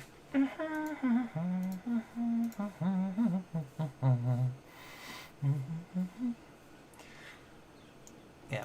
In hindsight, I should have put you in. In fact, they didn't actually put all the outputs on. They should have put you in. I should have put you in back on the opposite side, and then you would have navigated your way through the system until you found the security system. I should remember that for when I'm making my own adventures. See Beulah and Merlin to catch up and get round this corner before the guards get to him. I'm just going to show you the whole map because you've got no point to actually leave where you are. But that's if I'd moved you in at SPU 1, then you'd have to have navigated the whole system to find the security system. But I did it wrong, so I'm going to live with it. I put this lovely map. You're not going to see any of it, which I don't really complaining about. It makes more. That's not a problem. Maybe the alpha section will return again another day. Around the corner here before those guards come back. Yeah, the guards will have come. Basically, Merlin gets around the corner just in time as the guards come round. Now we're waiting for this guard. How far away is he? Should be coming soon, shouldn't he?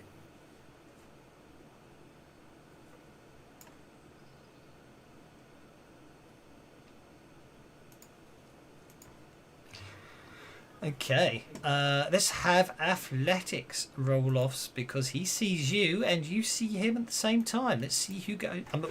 An interrupt, or is it a... It's going to be pure athletics roll-off of who reacts first, I'm afraid. That's bad.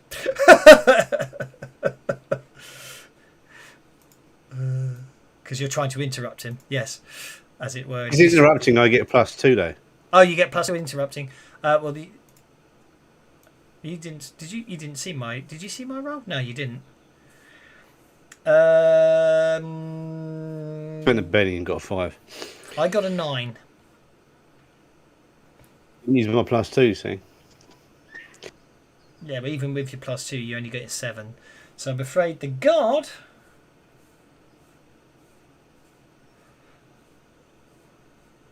Sorry, I see where you're asking. Someone's got the bloody guard targeted. That's fine. Okay, what happens with the guard? The guard will get to react first. So that was unfortunate. His D6 exploded on his athletics. I thought you guys had him there for his. He's not very. Basically, he basically puts a call through to the detention centre and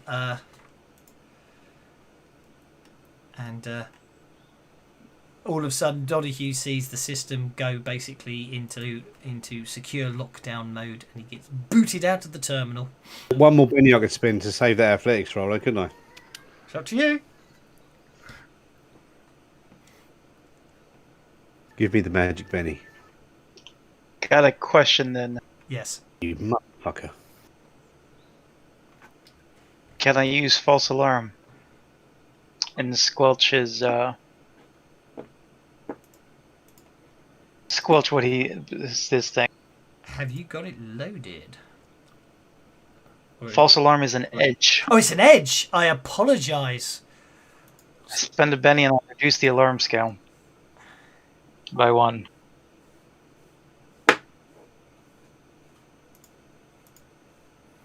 You must appear to have it twice.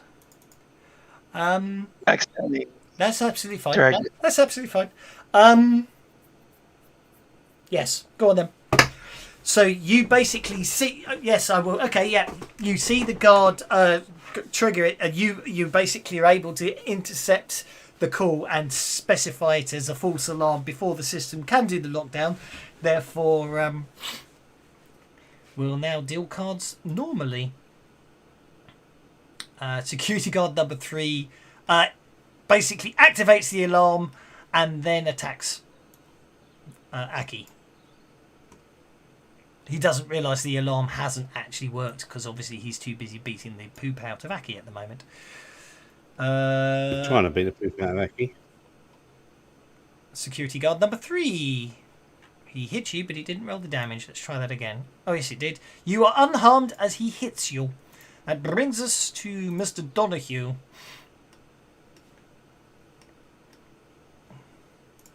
Not sure.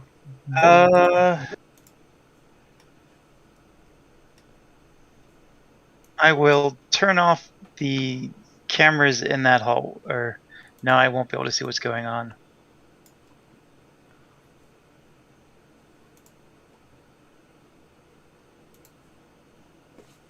I start locking doors. Okay. Yeah, you activate the madlocks all down the hallway. Yeah, go for it. That'll be a hacking roll. Nice touch. I like it.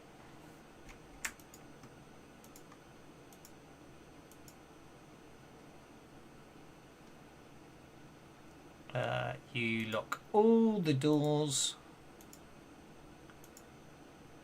Yep, okay. You lock all the doors. Good call. That brings us to Beulah.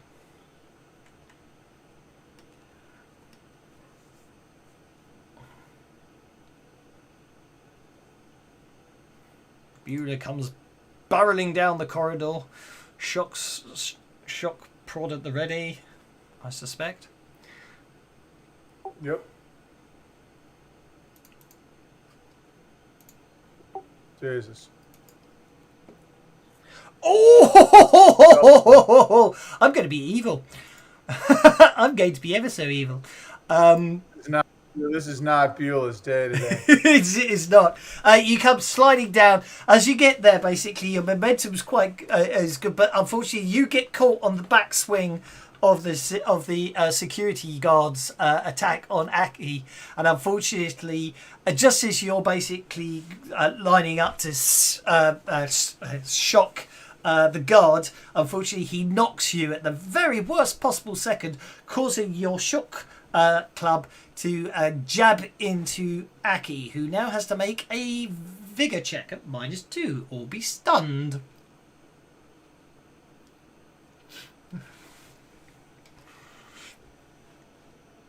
Oh, those dwarves are made of stern stuff. Look at that. All you do is basically make Aki's chief chatter. Probably piss him off. Yeah, and probably pee him off as well, yeah. Okay, over to you, Mr. Aki, sir.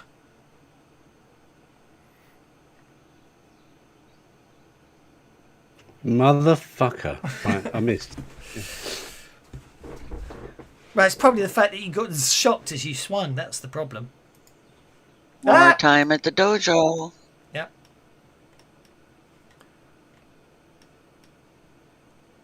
Waif, over to you, sir. Sir? Donnie Man. has to catch up with the right? Yeah. I know they're having trouble with this guard up there. Yeah.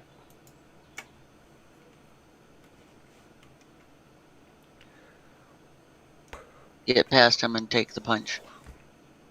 Yeah, go for it. 7 to there. 7 to there. Sorry, I forget you can actually see the map. I was getting you down to there. You've still got 5 inches of movement left.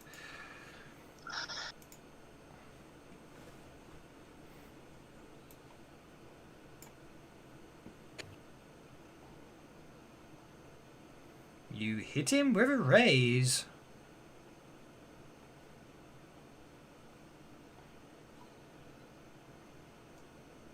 Roll that damage.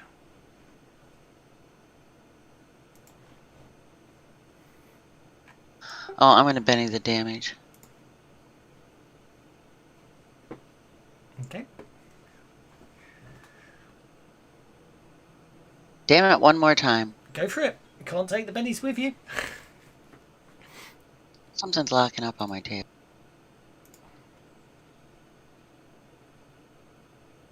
Actually, yeah, I'm noticing a bit of slowdown as well. But yeah, go for it. Do I got him targeted still? Yes. Yes, you do still have him targeted. The Benny has been spent. Yeah, take him down with a hard punch, and he goes down hard. Down for the Aki, count. more time at the dojo. Okay. Combat. I have some move left, so I'm going to start moving. I moved 8, so I've got... How many left? Better get this guy and drag him into a 2 left. used room. 4 left. Yeah, okay, that's 4. Yeah. Okay. Well, for all intents and purposes, combat is technically over, so you're back to being able to freely act at this point. Yeah, the body you have an unconscious orc security guard. Now, wherever wave goes, there's unconscious bodies behind. So, Are we waiting for Donahue to catch up with us, or is he locking himself into the security guard room and waiting for us? he's currently locked into the security guard room and waiting for you. I do agree. I'm not going to move anything anymore. I'm not going to click on approved moves until I've been trained to actually.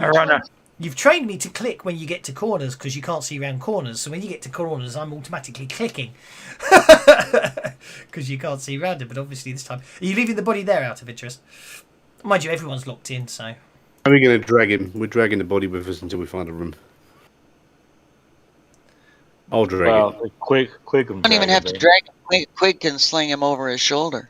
Do that then. It's easy for Quig to do it.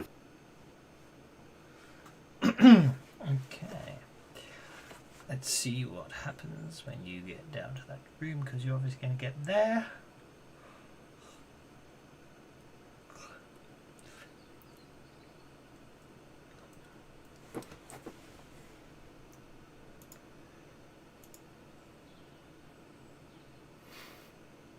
Actually, did you do a loop feed for this section of the corridor?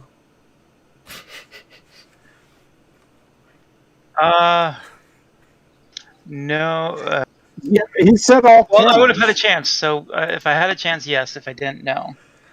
I'm going to, well, given the way they sort of ran around, I'm just going to be evil and say you didn't, because I think it's funnier. It's not a case. I think it's more a case of, it wasn't a case of you had a chance. It's just, you know what Aki's like.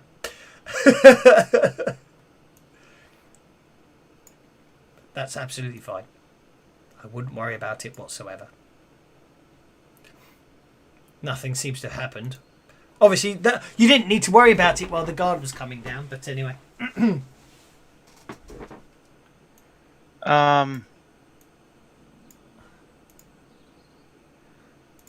Trying to get how long? It's fine. Don't worry about it. No, there's other. I'd like to actually look in like some of the other stuff, but since I'm in the security system, I don't want to. I know, I should have. It's my mistake. I put you in the other way. Don't worry, I'll probably reuse this map of this whole complex for another adventure, and we'll do it properly. I'll change the map around, but I'll remember to. I'll because it be a note. No, I know how the computer node maps are meant to work. Do you know what I mean? I'll don't worry. That will be the norm from now on. So I want a situation where you can literally. Because to my mind, you do want a situation where you've got some guys sitting there who are doing stuff, and obviously, you know what I mean. Like, So yeah. he said the last. I turned to Quig. He said the last door on the right. We down to the end, and we've got a door on the left and a door on the right. Well, yes. Well, basically, Said down to the end. yeah, the door on the left is marked beta section. One alpha section You're in alpha section, but do you remember? If you remember, you've been on the other side of this door before. on the left. The door. We want this right here, so I'm going to step to the other side of it. So that Watch door if there somebody is else- that door there is marked beta section. That door there is marked detention center. Okay, then I'm going to mark it. Step to the other side of the door we want, and signal for somebody else to open it. If you want. I will unlock.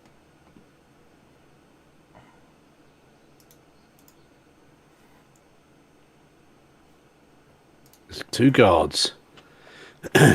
Merlin is going to look over his shoulder and see if there's a way of opening this door that he's standing in front of. What, the door marked beta section? That's the section we went in Yes. for the lab. So, That's the door back to the affected area where the virus is. Yes, it is, and so if that's you open kind of the why he's do- looking at the door. So if you open the door, you'll flood this section with the virus. Is that what you're planning to do? Well, not right now. In the meantime, 2 security guards who basically been watching you with great interest as you've been walking around the system on the cameras seem to be waiting for Aki to open the door. As soon as he does, they attempt to basically interrupt him and beat the poop out of him. So you get to attempt to beat the. When that door opens, can I attempt to interrupt them and throw a body in through the door?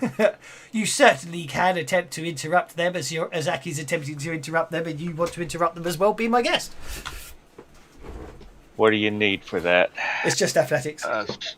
Athletics. Yeah, it's all athletics roll off. Whoever gets the highest gets to go first, basically. So That's can I still not interrupt quick. as well? Can I- That Yeah, of works course too you can. heavy. Yeah. The point is, you open the door. You saw the 2 security guards, and they're attempting to bonk you on the head as you open the door. You just need to beat their athletics rolls. Is everyone happy with their rolls? I can't do anything about it because I've got no bennies. So Okay. Well, I have quite a lot of bennies, so I might spend my bennies to see if I can improve my rolls of. am I 4 and close 3. enough to try to interrupt him?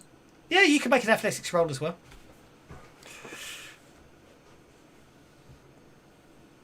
Okay, so this is how it's going to go down.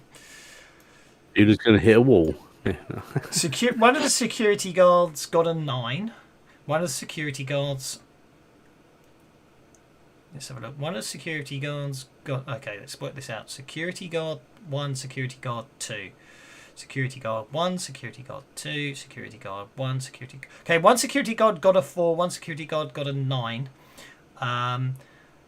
Beulah got a 5 and can therefore act. First, Queeg got a 3. So basically, the way it's going to go is Beulah gets to move 6 inches down to there, and he gets to go first. I'm just using it instead of drawing cards here. This is obviously everyone reacting at the same time. In next round, you can't move anymore unless you're going to run, because it is 6 inches only gets you to there. And technically, even moving technically shouldn't do it. It should literally be on what you're doing from where you are. So I'll be nice and say you got to there, and then you. So from there, what are you going to do with your athletics roll of? Hang on, I get to go first on a 9. So sorry, let me go first on a 9. I apologise. I want to I be. was just moving off somebody. That's all. Yeah, And that's fine. Yeah. Sorry, I got my numbers wrong. I get to go first on a 9, so I get to brain Aki, which is a hit with a raise. They're always trying to brain me, aren't they? Yeah. So Aki basically is hit but unaffected. Now Beulah, you get to react next because you're on a 5. Now, I don't see an enemy though. Well, they're either side of the door. Can you, as it were? So whether you can see it, Because in little red boxes, yeah, you can see them from there. Yeah. So from where you are, you'll have to use an area of effect if anything. I mean, this is before initiative. This is like a sort of everyone's acting instantly round is what I'm trying to say. So it doesn't. If you've got. No, I'll target that guy to the left, and I'll hold an action. And as soon as he comes into view, I'm going to shoot him. Sounds good. That sounds like a good plan. I will allow you to start the next round on hold. Okay, security guard. Actually, I'm gonna hit him with my thing. As soon as I. No, I understand where you're coming from. Okay, so that's 9. That's 5. Waif gets to go on a 4. And from where you are, you can see security guard number 2. And if you talk, keep me guarded. Yep. Wasn't my turn to go? Yeah, it's your turn to go. This is pure everyone acting at once on this is all incredibly simultaneous. Can I reach him from here, or do I need to move to reach him? You can't really move to reach. It's literally a case of if you're going to take an action, it's a spur of the moment action. This is not movement. This is literally what happens before I deal in cards for initiative. Is what I'm trying to say. So you shoot him, which is absolutely fine. That's a perfect. I don't shoot him. I use the shuriken. Oh, that's fine. You throw a shuriken at him. Even better. Go for it. I apologise. Rafe is very big on making the least noise necessary. Okay, that security guard goes down. Ninja to the throat. That security guard goes down. So he doesn't get to act on a 3, and Queeg, you get to go on a 3, and that's where you throw the body in. Throw the body in there, just unloading it and getting my broom ready. Okay, I'll tell you what, I'm going to have some fun with that. Why not? Let's target the other security guard. Make an athletics roll. I'm going to make this into a test. Because I think throwing someone independent. Oh! No, alas. Okay, you throw the body in. Unfortunately, he doesn't land exactly what you wanted, which was landing face up, staring at his friend. But it lands in there, and at that point, the carnage will begin. But I shall leave it on that cliffhanger, and I will deal the cards next time. I hope you enjoyed that. It was certainly interesting. And we shall continue next Sunday, and I definitely I like the map, but it would have helped if it doesn't actually, with the room you come into, the adventure doesn't give you an access point onto the system. The 3 access points, it tells you where they are, but none of them are the room that it says you can access the computer system from. So I have no idea how I was meant to get around the mistake I made there. But I know that for future. But thanks very much, guys. I'll see you on Tuesday or Sunday.